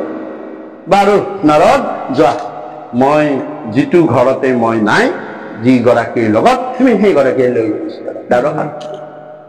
এফালৰ পৰা গৈ দেখে নাৰদে সকলোতে কৃষ্ণ কৃষ্ণ, সকলোতে কৰবাত খেলিছে, কৰবাত লেডি খেলে, নাৰদৰ কৃষ্ণ দৰ্শন অতি উত্তম। তেতিয়া নাৰদে নেপায় ক'তো, কৃষ্ণ নোহোৱা ক'তো নেপায়, নাই কৃষ্ণৰ ওচৰলৈ যায়, লাজ খাবলৈ নাই। এই বুলি ওলাই আহোঁতে দুৱাৰ মুখতো গেটতো কৃষ্ণ থিয় হৈ আছে। নাৰদ পালা নাই, হে প্ৰভু, তেওঁ শৰণাপন্ন হলে প্ৰভু। খুব সুন্দৰ ভাৱে নাৰদ কৃষ্ণ দৰ্শন সেই কৰিছে। নৱগৃহত যেতিয়া লোৱা হয়, তেতিয়া নাম কৃষ্ণ দৰ্শন ব্যাখ্যা কৰা হয়। গতিকে এয়া হৈছে বিক্ষেপণ মায়া। ভগৱন্তে বৈষ্ণৱ, গোটেইকেইটা বৈষ্ণৱ, নাৰদ বৈষ্ণৱ, শিৱ বৈষ্ণৱ, ব্ৰহ্মা বৈষ্ণৱ, বৈষ্ণৱলৈ এই লাগি থয়, এই মায়া বিক্ষেপণ মায়া। গতিকে আপুনি যদি পৰম বৈষ্ণৱ হয়, ভগৱন্ত আপোনাকো মাৰি পৰীক্ষা চাব, ভগৱন্তই মাৰি পৰীক্ষা চাব যে তুমি আচলতে মোৰ মায়া জিলিব পাৰিছা। এনেকে মাধৱ মহাপুৰুষে দূৰ কৰা মায়া, চাপুহো তোমাৰ চৰণ চত্ৰৰ নিকট। মাধৱ মহাপুৰুষে খুব কনচাৰ্নিং এইবিলাক কথা ব্যৱহাৰ কৰে। হে প্ৰভু তুমি সকলো মায়া মোক আঁতৰাই দিওঁ। এতিয়া ক'ব ভাগৱতেও ক'ব। আৰু তাৰপিছত বিক্ষেপণ মায়াৰ পিছত গ'ল মধুমতী মায়া, ভগৱন্তৰ আন এটা মায়া, মধুমতী মায়া। মধুমতী মায়া কি? যে মধুমতী মায়াৰ কাৰণে আমি সংসাৰ পাতি সংসাৰ সমাজ পাতি ৰখি আছো। ভগৱন্তই আমাক সংসাৰ পাতিবলৈ দিছে মধুমতী। আৰু সংসাৰ পাতি সংসাৰ ধৰ্ম পালন কৰি থকাটো ভগৱন্তৰ মধুমতী। আজি কি কৰিছে? ভগৱন্ত পুৰুষৰ কৃপা হৈছে আৰু ভকতক কৃপা কৰিছে। সেইকাৰণে প্ৰথমে আহি কৈছে যে ভকত আপোনাৰ গৃহস্থখনৰ মতে আমি আমাক নিমন্ত্ৰণ দিছে ভকত হিচাপে, আমি ভকত। তুমি কি ভাবি আহিছা সেইটো বেলেগ কথা।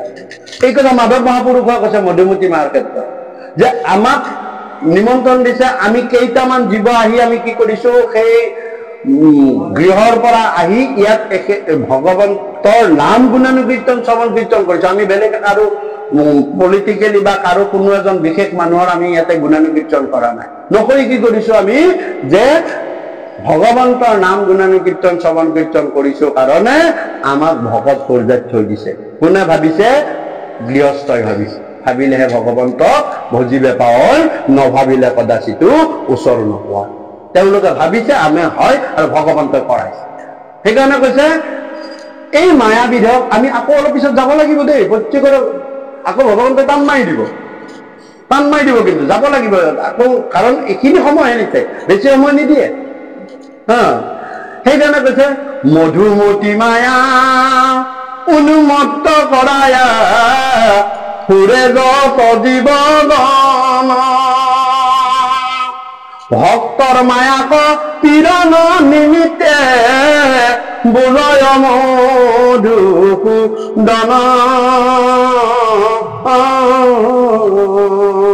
মধুমতী মায়া উন্মত্ত কৰে ফুৰে যত জীৱগণ। কত জীৱ আছে শুৱালকুছিত, আমি সকলো মধুমতী মায়াত উন্মত্ত হৈ ঘূৰি ফুৰি আছো। কিন্তু ভগৱন্তই কৈছে মধুমতী মায়া উন্মত্ত কৰা ফুৰে যত জীৱগণ, ভক্তৰ মায়াক পীড়ন নিমিত্তে। কেইজনমান ভক্তক কি কৰিছে ভগৱন্ত পুৰুষে? মধুমতী মায়াৰ ৰছীডাল কাটি দিছে, হয়নে? মধুমতী মায়াৰ ৰছীডাল কাটি দিছে। কাটি দি কি কৰিছে? যোৱা, মই তোমাক মুকলি কৰিছো। কেনেকুৱা? আপোনালোকে দেখিছেনে পুতলা নাচত কেইডাল ৰছী থাকে? 5টা আঙুলিত 5ডাল ৰছী থাকে, 5ডাল। সেইকাৰণে 5টা মায়া। সেইকাৰণে কৈছে নচোৱা যিমতে নাচো সেইমতে। আৰু এই 5টা এটা আঙুলিৰ পৰা ৰছীডাল ভগৱন্তই খুলি দিছে, যা। মধুমতী মায়াৰ ৰছীডাল এনেকে থৈ দিছে, থৈ 4টাত ৰখাইছে। দেখিছেনে? সেইকাৰণে মধুমতী মায়া উন্মত্ত কৰা ফুৰে যত জীৱগণ, ভক্তৰ মায়াক পীড়ন নিমিত্তে। সেইকাৰণে আমি ভক্ত শব্দটো ব্যৱহাৰ কৰিব পাৰো, কাৰণ মাধৱ মহাপুৰুষে কয় যিজনক মধুমতী মায়াৰ পৰা আঁতৰাই ভগৱন্ত পুৰুষে পঠাইছে তেওঁ ভকত। তেওঁৰ গাত বাকী লক্ষণৰ কথা বাদ দিয়া, তেওঁৰ ভকত লক্ষণ তেওঁৰ গাত লগ লাগিছে, কাৰণ তেওঁ মোৰ কৃষ্ণ কথা শ্ৰৱণ কৰিবলৈ তেওঁক আজৰি কৰি দিছো। এই মায়াটো কি হৈছে? আৰু অলপ পিছত আকৌ আঙুলিটো শুৱাই ল'ব দেই, অলপ পিছতে আকৌ তৎক্ষণাত শুৱাই ল'ব, শুৱাইলে আকৌ নোচাব। নচোৱা যিমতে নাচো সেইমতে, ছায়া পুতলা আকৌ যেনে নচোৱা যতনে। সেইকাৰণে কয় পুতলত 5ডাল ৰছী থাকে, আপুনি চাব পুতলা নাচত 5 প্ৰকাৰৰ। সেইকাৰণে মায়া হয়। এই কেই নম্বৰটো গলো মধুমতী মায়া গ'ল। তাৰপিছত শেষত গৈ যোগ মায়া এটা আছে, 3-4 নম্বৰটো যোগ মায়া। যোগ মায়াৰ বিষয়ে আপোনালোকে জানে, যোগ মায়াৰ কাহিনীটো জানে। যোগ মায়াৰ শেষত ভগৱন্ত পুৰুষে কলে, বোলে যোৱা তুমি কি কৰা, দাপৰ যুগৰ শেষত তুমি কি কৰা, বলি খাই পূজা খাই তুমি এই পৃথিৱীত ভ্ৰমণ কৰি থাকা। সেইটো কি? যোগ মায়া। অৰ্থাৎ তাত মায়াটো কি হৈছে? যোগ হৈ আছে। আৰু যোগ হৈ যেতিয়া আছে তেতিয়া তুমি কি হ'ল, যে যেতিয়া যোগ হৈ আছে তেতিয়া তোমাক মায়াটোত যোগ কৰাইছে। ক'ত থাকে? বলি বিধান পূজা, বলি খাই য'ত দেৱ দেৱীবিলাক থাকে সেইবিলাকে হৈছে যোগ মায়া। তাত আপুনি যাওক, আপোনাক ইয়াত ক'ব, এতিয়া নিৰ্গুণ ভক্তিৰ কথা কওঁতে ইয়াত আপুনি এটা কথা কৈছে, মোৰ ভকতে মুখ্যকো নালাগে বুলি কয়, ধৰ্ম অৰ্থ কাম মুখ্য, মুখ্যতে শ্ৰেষ্ঠ, তাকো নালাগে বুলি কয়। তেতিয়াহ'লে কিয় ভক্তি কৰে? যে এই কাৰণে ভক্তি কৰে যাতে মোৰ চৰণত ভক্তি থাকে। মোৰ ভকতে সেইকাৰণে ভক্তি কৰে। তাৰমানে মোৰ ভকতে কি, মোৰ ভকতে মায়া নিবিচাৰে, তেওঁলোকে নিৰ্গুণ নিৰ্মোহ নিৰ্মায়া হৈ আহে মোৰ ওচৰলৈ। হা, কথাটো বুজি, ইয়াত কোনো ভকতে নিশ্চয় ভগৱন্তই কৃপা কৰক সকলোকে খাবলৈ ল'বলৈ অহা নাই, তেওঁ ভক্তি কৰিব লাগে। সেইটোকে কৈছে যে ধৰ্ম অৰ্থ কাম মুখ্য এইবিলাক বিচাৰি অহা নাই মোৰ ভকতে, মোৰ কথা শ্ৰৱণ কৰিব আহিছে যাতে মোৰ ওচৰত ভক্তি থাকে। এইটোকে নিৰ্গুণ ভক্তি বুলি কৈছে। নিৰ্গুণ ভক্তি অন্য একো নহয়। আমি ইয়াতে খাবলৈ আহিছো নেকি? ভগৱন্তৰ কৃপা কৰক, আমাৰ প্ৰত্যেকৰে গৃহত এমুঠি হলেও অন্ন ভগৱন্ত পুৰুষে কৃপা কৰি ৰক্ষা কৰিছে। আমি কিয় আহিছো? ইয়াকে খুব সুন্দৰভাৱে স্পষ্ট কৰি দিছে। আৰু যোগ মায়াত কি কৰিছে? আপুনি যাওক দুৰ্গা দেৱীৰ ওচৰলৈ, শক্তিং দেহি, মোক দেহি, লক্ষ্মীৰ ওচৰলৈ যাব ধনং দেহি, সৰস্বতীৰ ওচৰলৈ যাব বিদ্যাং দেহি, বিশ্বকৰ্মাৰ ওচৰলৈ যাব কৰ্মং দেহি। মানে মোক দেহি, দেহি মানে মোক মায়াত যোগ কৰি দিয়া, মোক মায়াত কি কৰি পেলাই দিয়া। ধনং দেহি মানে কি? মায়াত পেলাই দিয়া আৰু পইচা পানী দি। শক্তিং দেহি মানে কি? মোক শক্তি দিয়া। বিদ্যাং দেহি মানে কি? মোক যিমানে পাৰে বিদ্যা দিয়া আৰু মই বেছিকৈ মায়ালৈ বেছি যাম, হয় নে নহয়? ইয়াক কৈছে যোগ মায়া, সেইকাৰণে তাত শব্দটো কি আছে? যোগ মায়া। আৰু ভগৱন্ত পুৰুষক যেতিয়া বসুদেৱে শিৰত তুলি লৈ মাচিককে গুচি গৈছিলে, তেতিয়া চাওক মায়াৰ বন্ধন ছেদ হৈ গুচি গৈছিল, শিকলিবিলাক খোল খাই গৈছিলে, বন্ধ দুৰ্যা খোল খাই গৈছিলে, হয় নে নহয়? এইটোতো আমি কাহিনীটো পাইছো, হয়নে?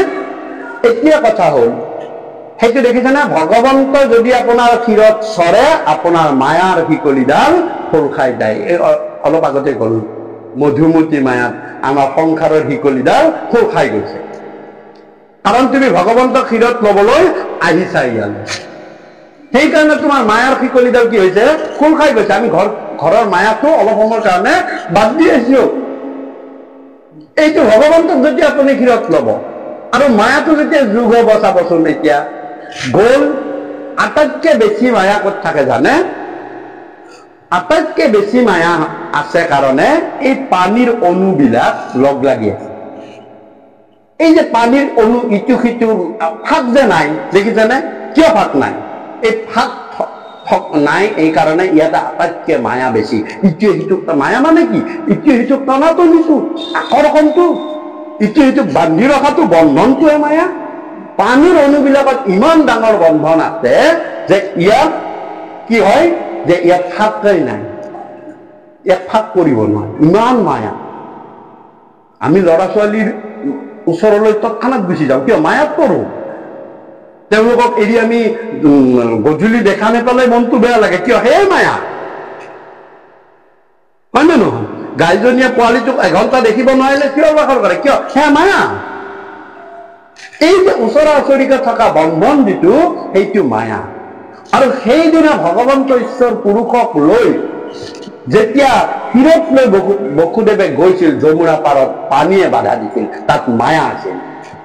আৰু মায়া ভগৱন্ত পুৰুষ যেতিয়া শিৰত আছিল, তেওঁ মায়া ছেদ হৈ গুচি গ'ল। সেইকাৰণে কি কয়? মাজেৰে ৰাস্তা ওলাই গ'ল। হা, যি ফেনা ফটুকাৰে বাঢ়ি অহা নদীটোৰ মাজেৰে ৰাস্তা দিলে, কিয়? কিয়? মায়া ছেদ হৈ গ'ল। পানীৰ মাজত থকা মায়াও ভগৱন্তই নাইকিয়া কৰিলে। যোৱা, মোক শিৰত লৈ আহিছ নহয়, কিমান ডাঙৰ মায়া নাইকিয়া কৰা তাত উদাহৰণ আছে। চাওকচোন কিমান ধুনীয়া কথা। তাতকৈ কি দেখুৱাব? আমাৰ সেই সামান্য শিয়ালটোতে লাগি থাকো, সামান্য নদীটোতে লাগি থাকো, কেনেকে সম্ভৱ হ'ব পাৰে? ভগৱন্তই যেতিয়া সম্ভৱ কৰাব, কি তুমি অসম্ভৱ বুলি ভাবিছা?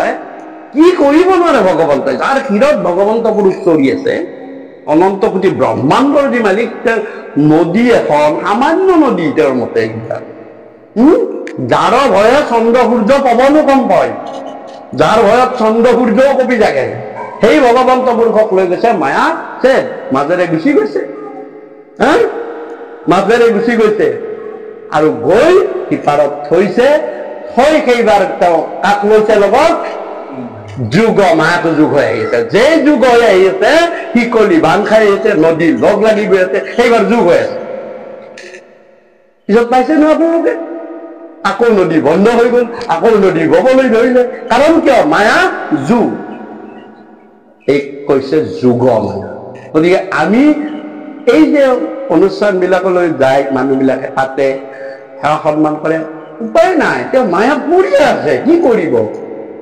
হা, ইয়াতে ভাগৱত শাস্ত্ৰ কৈছে তুমি ইয়ালৈ আহা, নিৰ্গুণ নিৰ্মোহ হব পাৰিবা, আনন্দ উপলব্ধি কৰিব পাৰিবা মায়াৰ পৰা যেতিয়া আঁতৰি আহিবা। মই তোমাক সকলো দুখ নিবাৰণ কৰি দিব পাৰো। হা, তোমাৰ মায়াত পৰি যি যি দুখ আছে নহয়, নাৰদৰ নিচিনা দুখ, তিৰোতা নোপোৱা, ব্ৰহ্মাৰ নিচিনা দুখ, শিৱৰ নিচিনা দুখ, ভাল ছোৱালীৰ ৰূপ চোৱা, হা এইবিলাক চকুৰ সৌন্দৰ্য, ব্ৰহ্মৰ কাৰণে বাদ যে নহওক। আৰু শেষত গৈ কৈছে বৈষ্ণৱী মায়া। বৈষ্ণৱী মায়াটো কি? 5 প্ৰকাৰৰ মায়াৰ কথা কলো। বৈষ্ণৱী মায়াটো কি?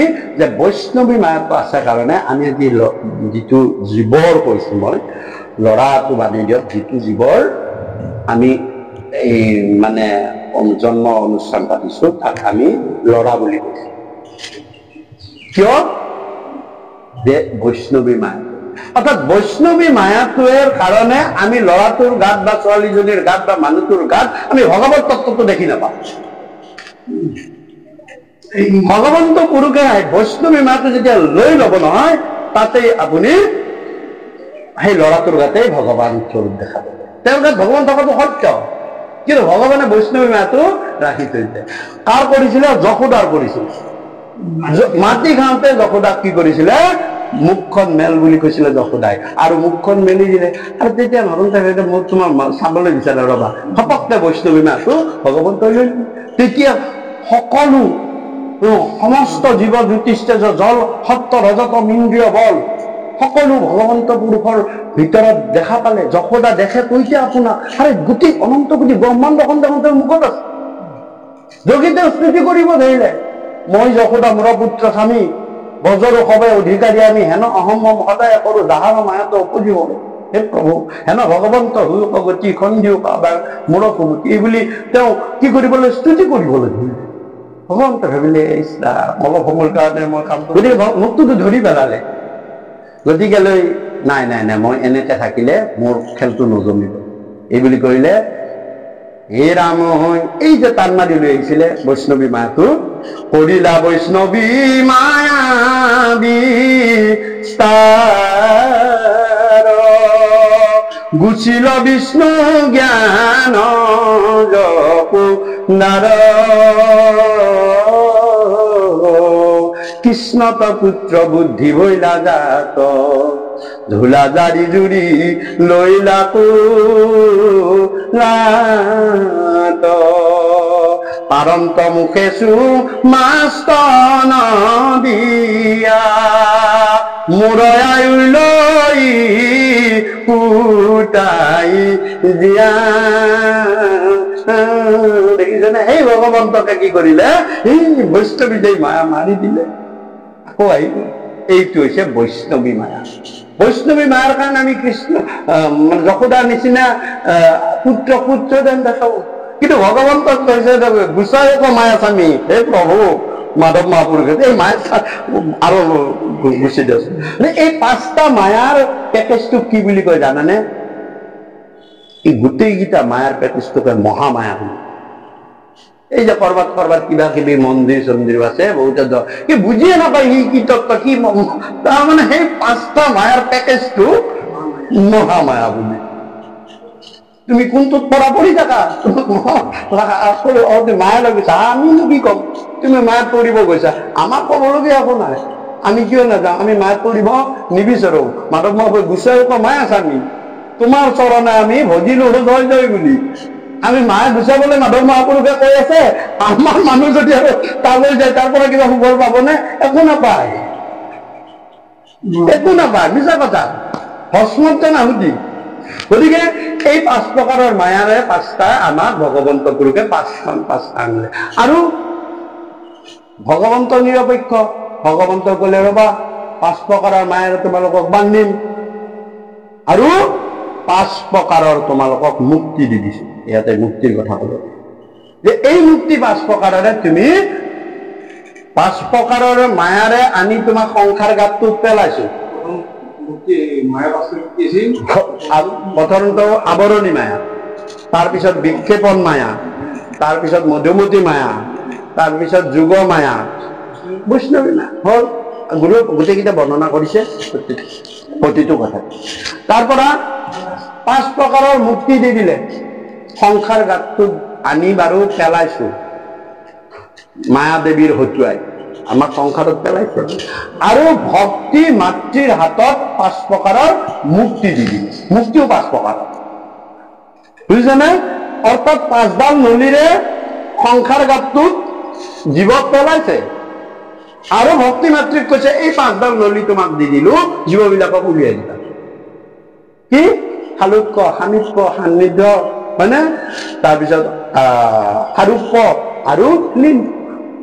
5ৰ 5 গ'ল থাকিল, 5ৰ 5 গ'ল, 5 প্ৰকাৰে বান্ধিছে, 5 প্ৰকাৰে উলিয়াই দিছে, 5ৰ 5 গ'ল থাকিল শূন্য। ভগৱান নিৰপেক্ষ, মই নিৰপেক্ষ। মই 5ডাল ৰছীৰে আনি পেলাইছো ঠিকেই, আৰু ওলাই যাবলৈ 5টা নলী দিছো। গতিকে ওলাই যোৱা নাই, এই গাতটোত ঘূৰিয়ে থাকা, 84 লক্ষ যোনিত ঘূৰিয়ে থাকা, সেইটো তোমাৰ কৰ্মই, তোমাৰ চিন্তাই, তোমাৰ ধৰ্মই নিৰপেক্ষণ কৰিব। মই নকৰো, মই নিৰপেক্ষ।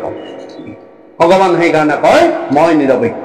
যে মায়ায়ে বান্ধন্ত ভক্তি মাতৃ মেলাৱন্ত, তাহান মধ্যত প্ৰভু প্ৰভু আচন্ত ভগৱান।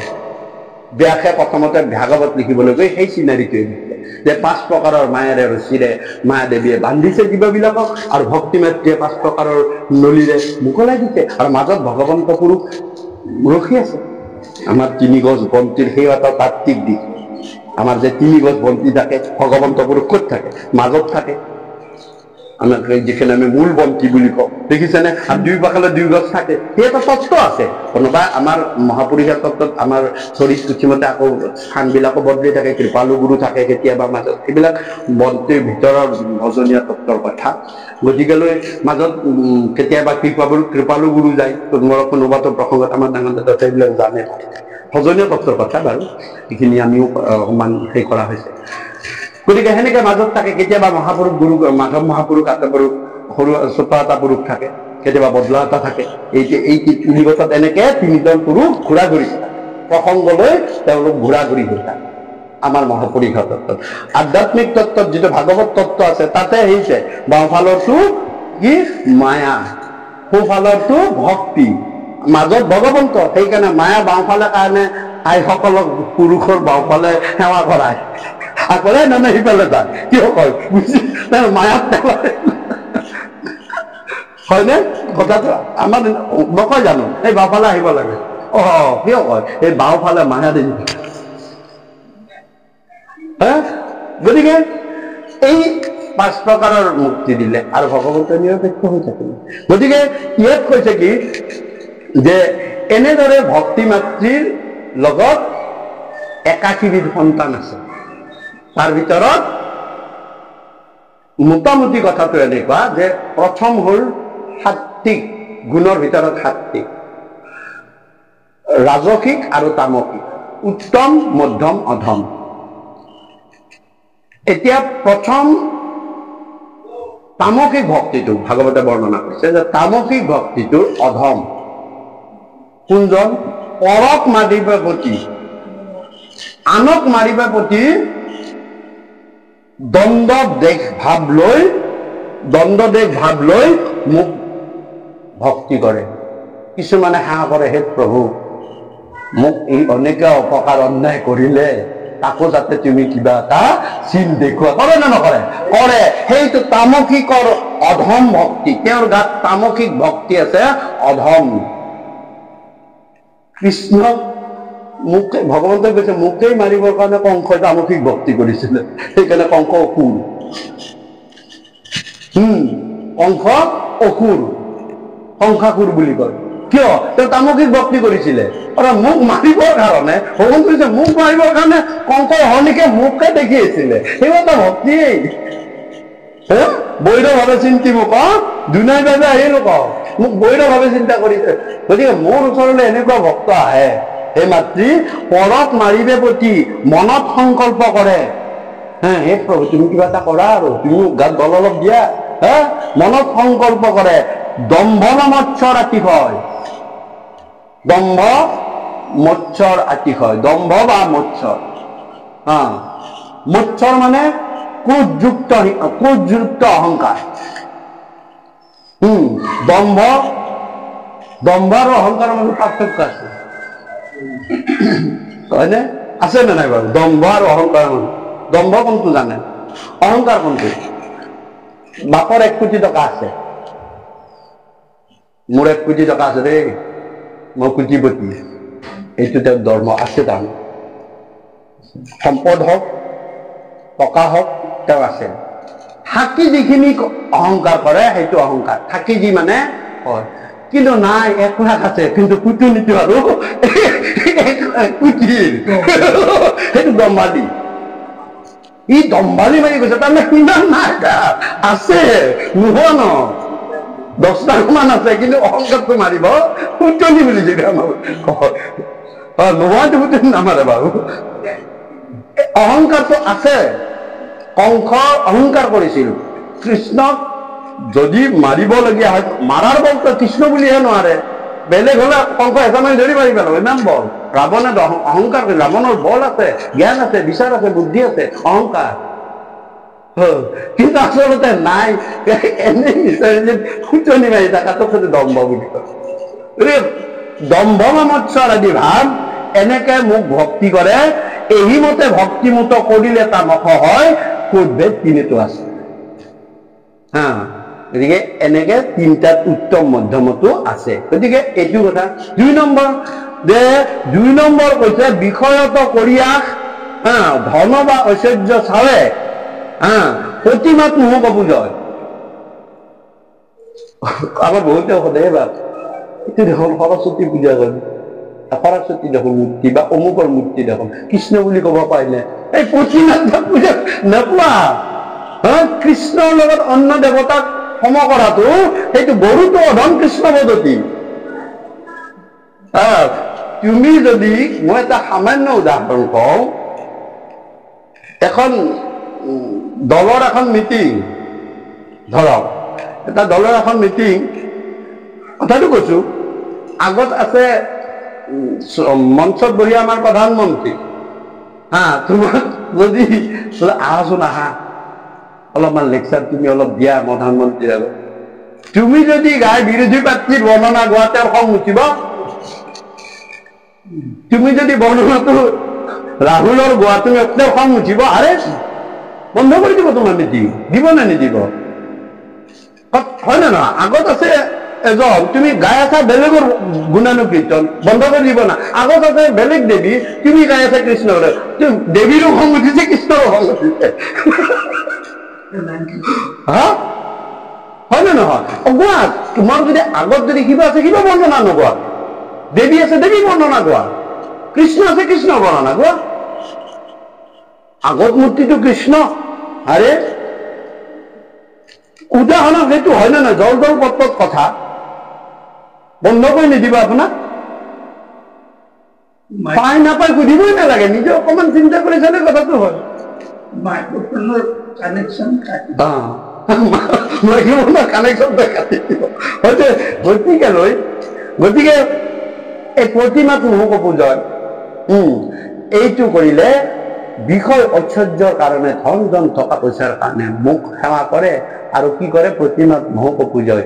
এনেদৰে কৰিলে এই মতে বিষয় 3 প্ৰকাৰে এইটো ৰাজস ভকতি মাত্ৰ তজু আগে কৰিলো নিশ্চয় যে এই 3 ধৰণে কৰিলে উত্তম মধ্যম অধম, এইটো ৰাজস ভক্তি, যে মোক বস্তু বিচাৰে, অস্থাৱৰ বস্তু বিচাৰে, ৰাজস ভক্তি। আৰু যিটো সাত্বিক ভক্তি, তাক কি বুলি কৈছে? পাপ মোৰ হৌক নাশ, ভগৱন্ত হৌক প্ৰীতি, নুহি অৱশ্যকে বিধি মানি তিনি প্ৰকাৰে ভক্তি কৰিলে সাত্বিক হয়। নিশ্চয় মই কৰিলো যে হে প্ৰভু, মোৰ যদি কিবা কাৰণত অজানিতে অপৰাধ হৈছে, পাপ হৈছে, তুমি এইখিনি মোৰ মৰিখন কৰিবা। আৰু হে প্ৰভু, দিনটোত যাতে মই সাধুৰ সংগ, ভকতৰ সংগ লগ পাওঁ, মই যাতে কুসংগ দুসংগ মই লগ নাপাওঁ প্ৰভু। এইদৰে মোক কিছুমানে ভক্তি কৰে, সেইটো সাত্বিক ভক্তি মাতৃ। ইয়াতো মানে কৰিলে সাত্বিক হয়। ই তিনি প্ৰকাৰে ভক্তি কৰিলে উত্তম মধ্যম অধম জনেও মোক এনেকে কৰে, যাতে মোৰ পাপ বিনাশ হওক আৰু মোৰ দ্বাৰা দিনটোত কোনো ধৰণৰ যাতে পাপ কাৰ্য সাধিত নহওক প্ৰভু। আৰু মই যাতে সৎসংগহে তোমাৰ লগ পাওঁ, সাধু সংগহে লগ পাওঁ। এই বুলি যিয়ে ৰাতিপুৱাৰ পৰা আৰম্ভ কৰে মোৰ চিন্তা কৰি জানিবা সেইটো সাত্বিক। কিন্তু সেই মাতৃ এনেদৰে একাকীবিধ ভক্তি আছে। গতিকে মানে কৈছে একো বিধি নব এতনৰে নকয় নব প্ৰকাৰে হুৱাইছে ভেদ, তাকো বুজি বাহা দিয়া মতি। সগুণ ভকতি এই একাধিক আশীবিধ আবে কহু নিৰ্গুণ ভক্তি। এইদৰে বহুত বিশ্লেষণ আছে ভিতৰত, মই মানে দৰকাৰীখিনিয়ে পইণ্ট কৰি দিছো। গতিকে এনেদৰে সগুণ ভক্তি মাতৃ একাকীবিধ। মোক কৃপালু গুৰুৱে শেষত কি বুলি ক'লে জানেনে? মই সেইকাৰণে কথাটো কৈছো যে কৃপালু গুৰুৱে ক'লে যে নমো নমো দীনবন্ধু, এক গুৰু উপদেশ শেষত, কৃষ্ণদেৱ কৃপা সিন্ধু তজু পাৱে বকিলো শৰণ, গুণময় ভক্তি ছয় স্বপ্নতো নহৌক মোৰ, এহি মানে কৰো পাঠ। এই একাকীবিধ ভক্তি প্ৰভু আমাক নেলাগে। কৃপালু গুৰুৱে ক'লে যে আমাক সগুণ ভক্তি আমি নকৰো। কাৰণ কিয়? আমি নিৰ্গুণত যাম। নিৰ্গুণ কি? এই যে নিৰ্দিষ্ট গুণবিহীন। ইয়াত কোনোবাই কথাটো কৈছো, কোনোবাই কৈছে তামসিক ভক্তিও কৰিছে, ইয়াতো বোলে ধৰা বন্ধা নিয়ম নাই। কোনোবাই কৈছে মোক প্ৰভু টকা পইচা অলপমান ভাল কৰি দিয়ে, কোনোবাই কৈছে মোৰ গাটোতে ভাল কৰি দিয়ে। দেখিছেনে? নিৰ্দিষ্ট গুণ ইয়াত নাই। ইয়াত কোনো আকাৰে, এতিয়া কথাটো সৰস্বতী পূজা পাতিলে সৰস্বতী বিধি, সৰস্বতী নিয়ম, সৰস্বতীকে বিচাৰিব, বেলেগক নিবিচাৰে। ইয়াত নিৰ্দিষ্ট কোনো গুণৰ কথা নাই। কোনোবাই সাত্বিকভাৱেও সেৱা কৰিছে যে প্ৰভু আজি সৎসংগ লগ পালো, তোমাৰ কৃপা, এইটো সাত্বিক আহিলে। কোনোবা এজনে কৈছে প্ৰভু মোক অকমান টকা পইচাকে দিয়ক আৰু মোৰ বহুত তুমি কৃপা কৰা কিবা এটা কৰি, হয়নে? এই বুলি ক'ব। আৰু কোনোবাই ক'ব প্ৰভু মোৰ অমুকে অমুক কামটো কৰিছে নে, তুমি এটা প্ৰমাণ দেখুৱাবা আৰু ক'ব। এইটোকে ইয়াত ক'ব পাৰে। আমিতো মনৰ কথা কোনেও গম নাপায় ন, কোনেও গম নাপায়। গতিকে কৈছে মোৰ সেইবিলাক একো নহয় কি হ'ল যে আমি নিৰ্গুণলৈ আহো, অৰ্থাৎ নিৰ্দিষ্ট গুণবিহীন। কেনেকে কৰে?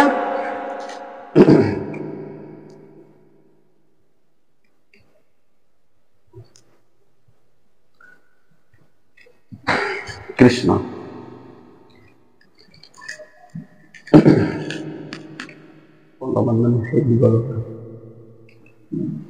কৃষ্ণ পদ হে ৰাম বদতি কপিল হৰি,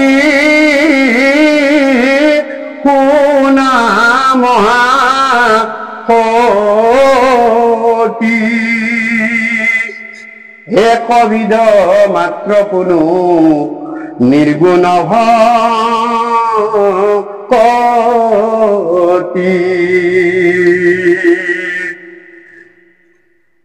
এই মাতৃ একবিধেই নিৰ্গুণ ভক্তি। জ্ঞান কৰ্মে তীৰ্থেবতে নকৰিয়া মন, জ্ঞান যোগ নকৰিবা মন, কৰ্মযোগ তোমাৰ প্ৰয়োজন নাই, তুমি নোৱাৰিবা। তীৰ্থ দৰকাৰ নাই, কোনো তীৰ্থক যাবলৈ দৰকাৰ নাই। মহাযোগীজনো ব্ৰহ্মচিন্তে যদি হৰিৰ নাম নলয়, সিও ভ্ৰষ্ট হোৱা সংসাৰত পৰৈ চাৰি বেদে নকয়। ধৰ্ম অৰ্থ কাম যিটো অভিলাষ, যি চাৱে মুখৰ পথ, সিও হৰি নাম কীৰ্তন কৰিয়া পুৰে সবে মন্দ। নাহি কাল দেখ নিয়ম ইহাত ঔকচত নাহি দুখ, শয়নে ভোজনে সদা হৰি বোলা তেজিয়া আনক। হৰি হেন ইটো যুগুতি অক্ষৰ জিহ্বা অগ্ৰ থাকে যাৰ, গংগা গয়া কাকি কয়া তীৰ্থক যাইবাক নালাগে তাক। কৃপালুগুৰে ইমান ধুনীয়া উপদেশ দিছে, এনেই দেহৰ কষ্ট কৰিবলৈ আজি অমুকত গলো, 2টা মান চেলফি মাৰি দেখুৱালো মই বৰ ভক্ত, মই পুণ্যস্থানত আহিছো।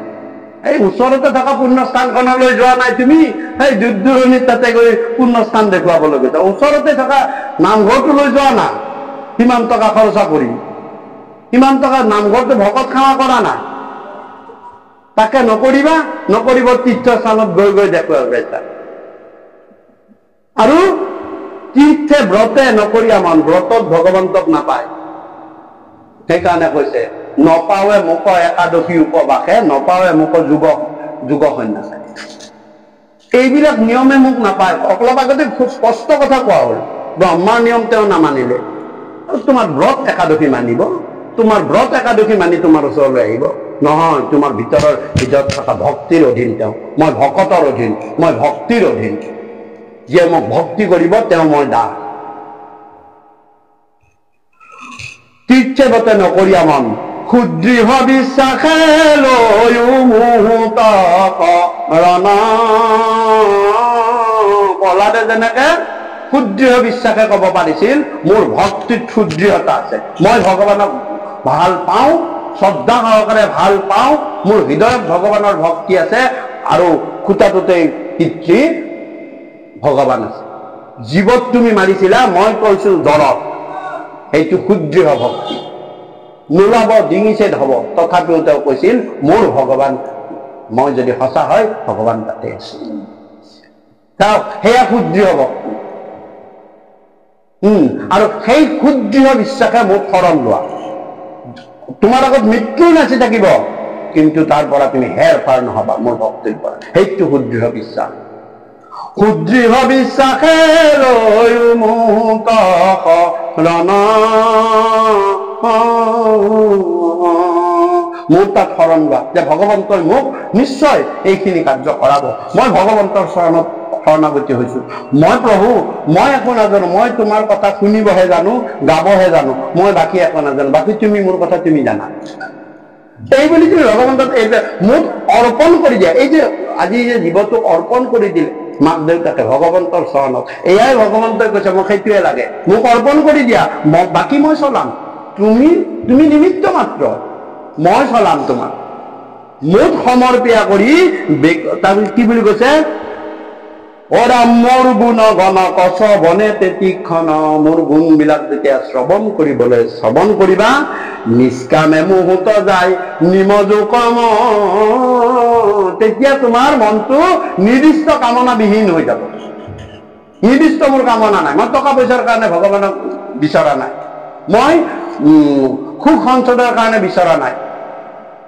তাৰমানে মুখ্য ধৰ্ম অৰ্থ কাম মুখ্য তোমাৰ গুচি গ'ল। মোক ধৰ্ম নালাগে, কৰ্ম অৰ্থ নালাগে, কামনা, মোৰ একো কামনাই নাই। তোমাক কৃপাৰ আগৰ দৈৱকীনন্দন কৰিও মনৰ কাম কি, মনৰ ভকতৰ কামনা কি হব লাগে, পিছৰ শাৰীটোতে লিখিছে। ভকতৰ কামনা কি হব লাগে, যে কৃপাৰ সাগৰ দৈৱকীনন্দন পুৰীও মনৰ কাম, ভকতৰ সংগ সদায় নুগুচো, মুখে ত্যাগ নাই, সেইটোৱে কামনা মোৰ।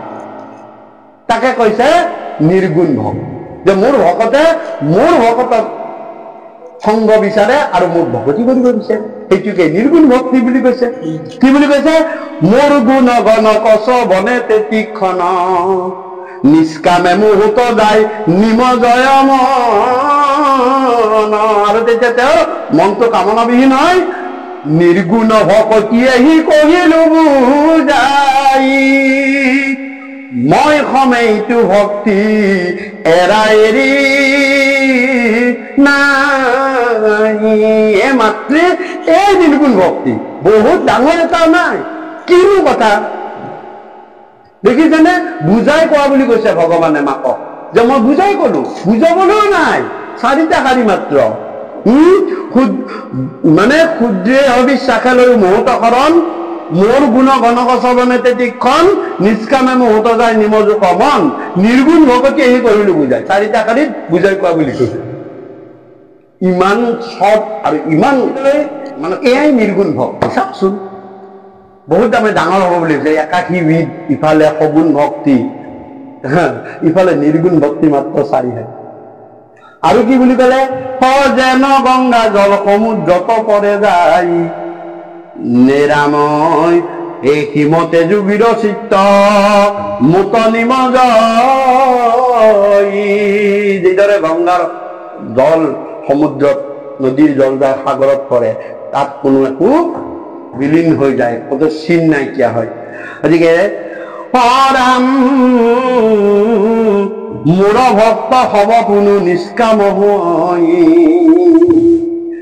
ই কথা নিশ্চয় মাও শুনি উনিৰ্ণ মোৰ ভক্তসকল সদায় নিষ্কাম তেওঁলোকৰ নিৰ্দিষ্ট কোনো কামনা নাথাকে আজি আমি আহিছো আমাৰ কামনা কি গৃহস্থখনক আশীৰ্বাদ দি এই পৰিয়ালটো যাতে ভালে কুশলে থাকে কালি এখন বেলেগ গৃহস্থ লৈ যাম তেওঁলোকৰ আকৌ বেলেগ এটা অসুবিধা হ'ব তেওঁলোকক আমি সেই একেখন মুখৰে আশীৰ্বাদ দিম হয়নে আমি একেখন মুখৰে সেইকাৰণে ভকতৰ মুখত কেতিয়াও বেয়া অসাধু বচন অশ্লীল বাক্য আহিব নাহে কাৰণ তেওঁ যিখন নামেৰে যিখন মুখেৰে কৃষ্ণ অমৃত কথা কয় সেইখন মুখেৰে হলাহল বিষ দিব নোৱাৰে যদি আহিলে মনত ৰাখিবা তেওঁ নিজক কন্ট্ৰোল কৰিব পৰা কলিক কন্ট্ৰোল কৰিব পৰা নাই নিজকে আহিবই নোৱাৰে কাৰণ তেওঁ যিখন মুখেৰে অমৃত খাই আছে সেইখন মুখেৰে আকৌ মই চিত্ৰ বিশ্বৰূপক সেইকাৰণে ইন্দ্ৰই কাটি পেলাইছিল তিনিখন মুখ এখন মুখেৰে অমৃত খায়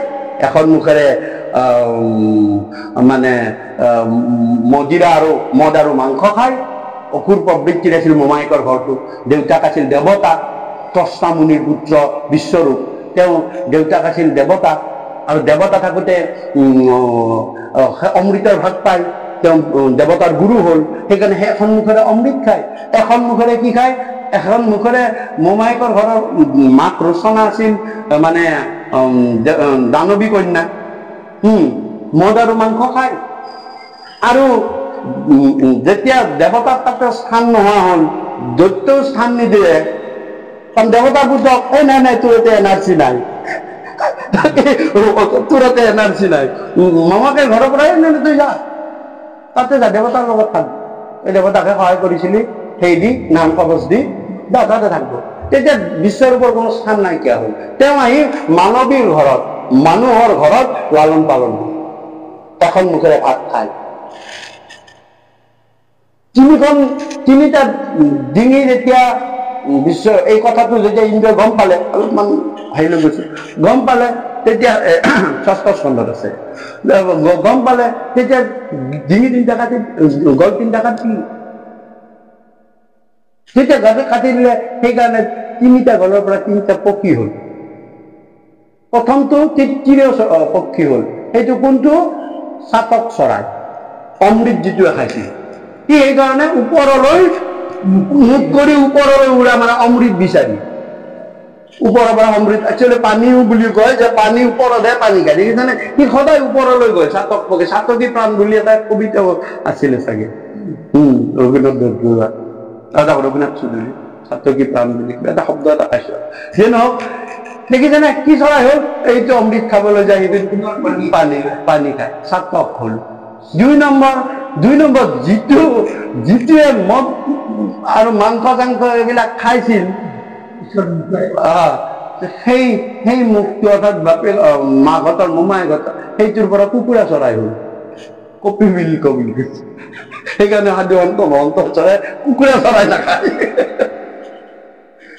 দেখিছানে কি বস্তু সেইকাৰণে সি কুচৰি খায় অসুৰৰ বংশ সি ছটিয়াই দিলে নাখায় সি চাবচোন আপুনি হাজাৰ ভালকে দিয়ক সি ভৰিৰ কাৰণে কুচৰি দিব তেতিয়া পোৱালীকেইটা খায় সেইটো ৰাক্ষসৰ বংশ আৰু যিখন মুখেৰে মনুষ্যৰ ঘৰতে আহি ভাত খাইছিল সেইকাৰণে ভাতো হ'ল সেইকাৰণে মুখৰ মাতটো কাঢ়ি লয় ভাতোৱে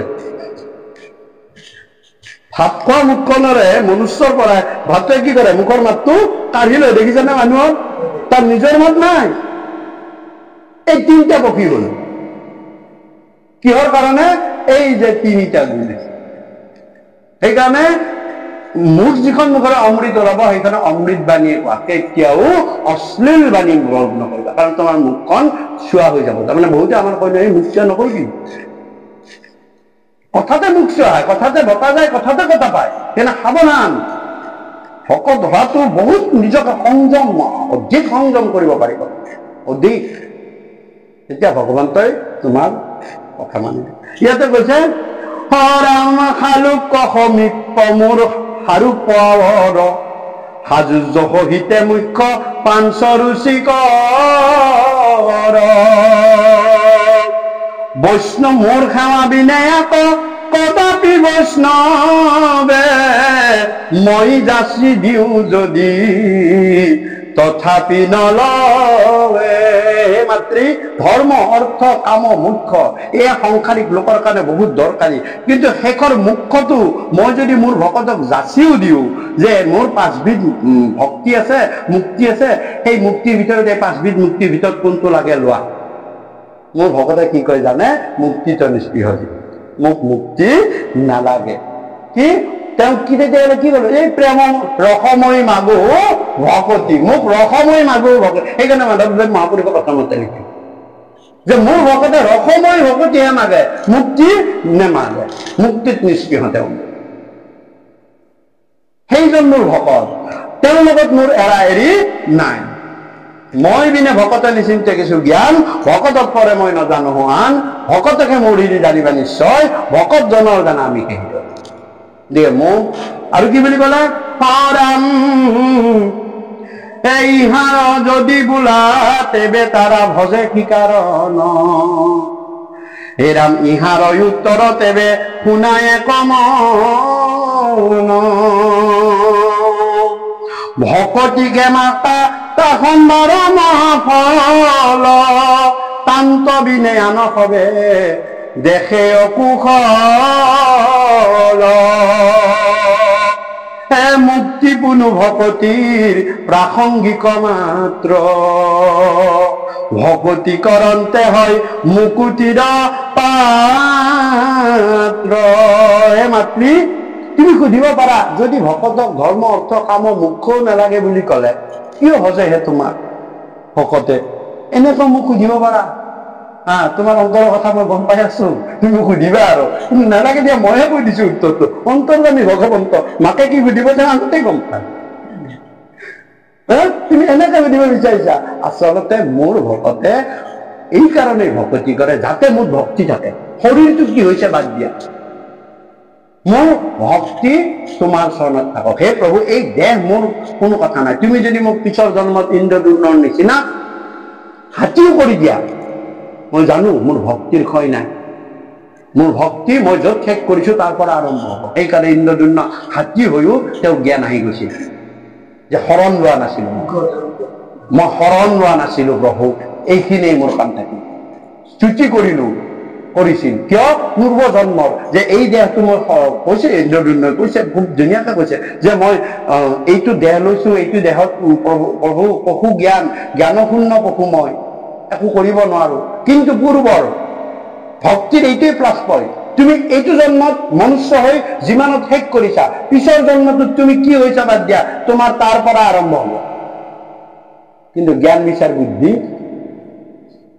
আজি MA পাছ কৰি যদি পণ্ডিত হৈ যদি এজন ঢুকায় কি জন্মত পিছৰ জন্মত কি MA হৈ জন্ম পাব নেকি তেওঁ কওকচোন পুনৰ আৰু ক ঘৰৰ পৰা পঢ়িব লাগিব নে নাই কিন্তু ভক্তি নহয় ভক্তি তুমি ইয়াতে য'ত শেষ কৰিছা এইটো জন্মত য'ত শেষ কৰিছা তাৰ পৰা ভক্তি আকৌ আৰম্ভ হ'ব ইন্দ্ৰদুম্ন তাৰ উদাহৰণ বহুত উদাহৰণ আছে য'ত শেষ কৰে তাৰ পৰা আৰম্ভ হয় সেইকাৰণে ভক্তিক কৈছে যে ৪৫ বছৰ ৰজা পৰীক্ষিতৰ জীৱন যদিও শেষ হৈছিল তেওঁৰ পিছৰ জন্মটো আকৌ ৪৫ৰ সেই ভক্তিময় জীৱনটো আকৌ আৰম্ভ হ'ব তুমি চিন্তা নকৰিবা সেই ভক্তিৰ প্লাছ পইণ্ট কিন্তু বিদ্যা বুদ্ধি জ্ঞান যিদিনা এই দেহ শেষ সিদিনা ইয়াতে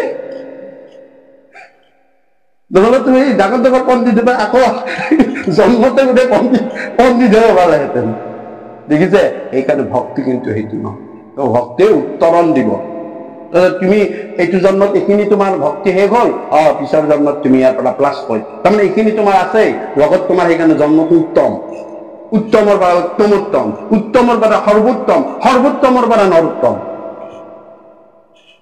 আৰু নৰোত্তমৰ পৰা নাৰায়ণ নৰ যুগ আয়ন হ'ল এই 4টা ষ্টেপত যিখিনি গুণ আয়ন হ'ল নৰ হিচাপে আহিছিলো নৰৰ পৰা আমি এটা দিনত নাৰায়ণ হ'ব লাগিব হ্যাঁ, কিন্তু নাৰায়ণ আমি হব নিবিচাৰো, আমি নৰাধম হব বিচাৰো। কি ভগৱন্ত পুৰুষে আমাক নৰ কৰি জন্ম দিছে, আমি আয়ন কৰি তাৰ লগত আয়ন কৰি আমি ওপৰলৈ যাব লাগে, তেতিয়া তুমি নাৰায়ণ হব পাৰিবা। কেনেকুৱা? 24, 26, 28 এইটো আয়ন। 28ত ঈশ্বৰ পুৰুষ পৰম পুৰুষ তত্ত্ব নাৰায়ণ তত্ত্ব, 26 গুৰু তত্ত্ব, 24 মনুষ্য তত্ত্ব। 24ত তুমি আয়ন কৰা, যি তোমাক জ্ঞান পঞ্চেন্দ্ৰিয় দিছে তাৰ লগত তুমি আয়ন কৰা। কৰ পৰা পাবা? গুৰুক পাবা। 26ত গুৰুক পাবা তুমি। 26ত তুমি খামোচা মাৰি ধৰা, অৰ্থাৎ বিনা গুৰু শৰণে ভকতি ৰকতি মুকুতি কবও নোৱাৰি। অৰ্থাৎ 26ত তুমি শৰণ লোৱা, 26ত তুমি খামোচ মাৰি ধৰা। জখলাটো খামোচ মাৰি ধৰিলে কি কৰিবা? তেতিয়া তোমাক গুৰুৱে শৰণ দি জ্ঞান তত্ত্ব আৰু নাম তত্ত্ব তোমাক দিব। এইটো আয়ন হল। আৰু তাৰ পৰা তেতিয়া তুমি গুৰুৰ পৰা জ্ঞান তত্ত্ব নাম তত্ত্ব পাবা। এটা দিনত তুমি নিজেই নৰ হৈ জন্ম পাইছিলা, নাৰায়ণ হব পাৰিবা। নাৰায়ণ হব পাৰিবা, নাৰায়ণ হব পাৰিবা। সেইটো কোন? নৰ হৈ জন্ম পাইছিলে আমাৰ কৃপালু গুৰু, কৃপালু গুৰু দুজন। কিন্তু নৰ জানো? আমি নৰ বুলি কম নেকি? এতিয়া কি কওঁ? সাক্ষাৎ নাৰায়ণ তেওঁ। কোনে দেখিলে? আয়ন কৰিলে। কি তত্ত্ব? ঈশ্বৰ তত্ত্ব। সেইকাৰণে মাধৱ মহাপুৰুষে কি কৰিলে? ত্ৰিভুৱন বন্দন দৈৱকী নন্দন জোহলি কংসক বৈৰী জগজন তাৰণ দেৱৰণ শংকৰ সুহি হৰি। আয়ন কৰি সুহি হৰি হল। কিন্তু জন্ম আমাৰ নিচিনা 24 তত্ত্বতা হয় নে নহয়? এইটোক কৈছে ঊৰ্ধ্বগতি। সেইকাৰণে কৈছে যে মোৰ ভক্তসকলে এনেকে ঊৰ্ধ্বগতিলৈ গুচি যায়। আৰু তাকে নকৰি ভোগ ভয় নিদ্ৰা আৰু মৈথুন এই চাৰিটাতে যদি তুমি বক্ত হৈ থাকা, তেতিয়াহ'লে তুমি পশু জীৱযুক্ত হবে। পশু থাকে এইকেইটা, জ্ঞান শূন্য আতি পশু পক্ষী জাতি। তুমি পশু হোৱা, পিছৰ জন্মত তুমি পশু হোৱা নে নৰ হৈ জন্ম পাইছিলা নাৰায়ণ হোৱা, সেয়া তোমাৰ সিদ্ধান্ত। তুমি যদি আয়ন কৰা তেতিয়াহ'লে তালৈ গুচি যাব। কৃষ্ণ অ ৰাম হ'ব কৈছে, হে হৰি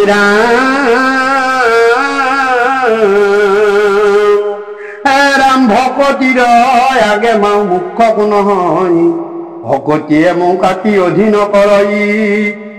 হে ৰাম আবে এই ভকতিৰ শুনিও সাধন, মোক সমৰ্পিয়া কৰি বেক কৰ্মগণ। এই ভকতি নিৰ্গুণ ভক্তি কেনেকে কৰে শুনা। প্ৰথম মোক সমৰ্পণ কৰি, সেই যে প্ৰথম সেৱা ভাগি আমাৰ, এইটো আমাৰ কিহৰ সেৱা? দুটা সেৱা কৰে হয়নে? কিহৰ সেৱা? সেৱা দুটা ক্লাছ আছে। এইটো অৰ্পণৰ সেৱা। তেওঁক অৰ্পণ কৰি দিলে। কি? দ্ৰব্য বস্তু কৰ্ম ধৰ্ম বিচাৰ বুদ্ধি সকলো প্ৰভু তোমাৰ ভকতত, ভগৱন্ত স্বৰূপ ভকতত মই অৰ্পণ কৰি দিম। গৃহস্থই অৰ্পণ কৰিলে, সেইকাৰণে কোৱা হয় এইটোক অৰ্পণৰ সেৱা। আৰু পিছতো কিহৰ সেৱা? পিছতো অপৰাধ ভঞ্জনৰ সেৱা। এইখিনি কৰোঁতে মোৰ উঠন পিছনে কৰবাত শুনি আছিলো, ঘপককে যাবলগীয়া হল। মোৰ অনেক অপৰাধ হব পাৰে। যে এনেকুৱা কৈছে, তাতো নাম অপৰাধ নপাতই শ্ৰদ্ধা নেদয় পান, তাকো যিটো দেই নামক দান। মই গাইহে আছো, সিফালে এজন বাবে দুমাৰি গুচি গল। সেইটো অপৰাধ হব পাৰে প্ৰভু। সেইটো অপৰাধ ভঞ্জনৰ সেৱা। সেইকাৰণে তাতে গাই অপৰাধ অবিনাশন তজু নামে নাৰায়ণ জানি নামে কপিল হৰণ, আনগতি নাহিকে মৰণ, অপৰাধ ক্ষমা কৰি তুমি দয়া কৰিলে। এইটো অপৰাধ ভঞ্জনৰ সেৱা। আৰু এইটো অৰ্পণৰ সেৱা। কৈছে যে মোত সমৰ্পিয়া কৰিবে কৰ্মগণ। তুমি কৰ্ম কৰা, কিন্তু মোক সমৰ্পণ কৰিব। আৰু কি কৈছে? মোত সমৰ্পিয়া কৰিবে কৰ্মগণ, এৰাম ভকত প্ৰতিমা মোৰ দুই অধিষ্ঠান, দুইকো পূজা দৰ্শনে কৰিবে অতি মান। গতিকে ভকত আৰু প্ৰতিমা এইখিনি ভয় হৈছে, আৰু ইয়াক পূজা দৰ্শন কৰাটোৱে মোক ভক্তি হয়। সমস্ত ভূততে মোক দেখিবে কমনে, বিৰকত হোৱা সংগ তেজিবে যতনে। হে হৰি ৰাম কৃষ্ণৰ চৰিত পৰময় অমৃত, আত পৰে নাহি আন, কোটি কোটি যজ্ঞ জপতি সদান, ৰেণু কোনহে সমান। কৃষ্ণ গুণ নাম ধৰ্ম অনুপময় আকসাৰ কৰি ধৰা, আনদেৱ ধৰ্ম দূৰতে তেজিয়া, কৃষ্ণত ভকতি কৰা। পুহি তত্ত্ব জানি চিন্তা চক্ৰ পানী অনাদৰিয়া নকাম, কৃষ্ণৰ কিংকৰে ৰচিলা শংকৰে, ডাকি বোলা রাম রাম। কৃষ্ণর কিঙ্করে রসিল শঙ্করে ডাকি বোলা রাম রাম।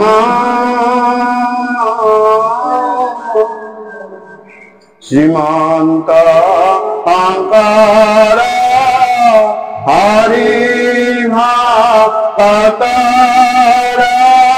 জ্ঞান যেন কল্প তরু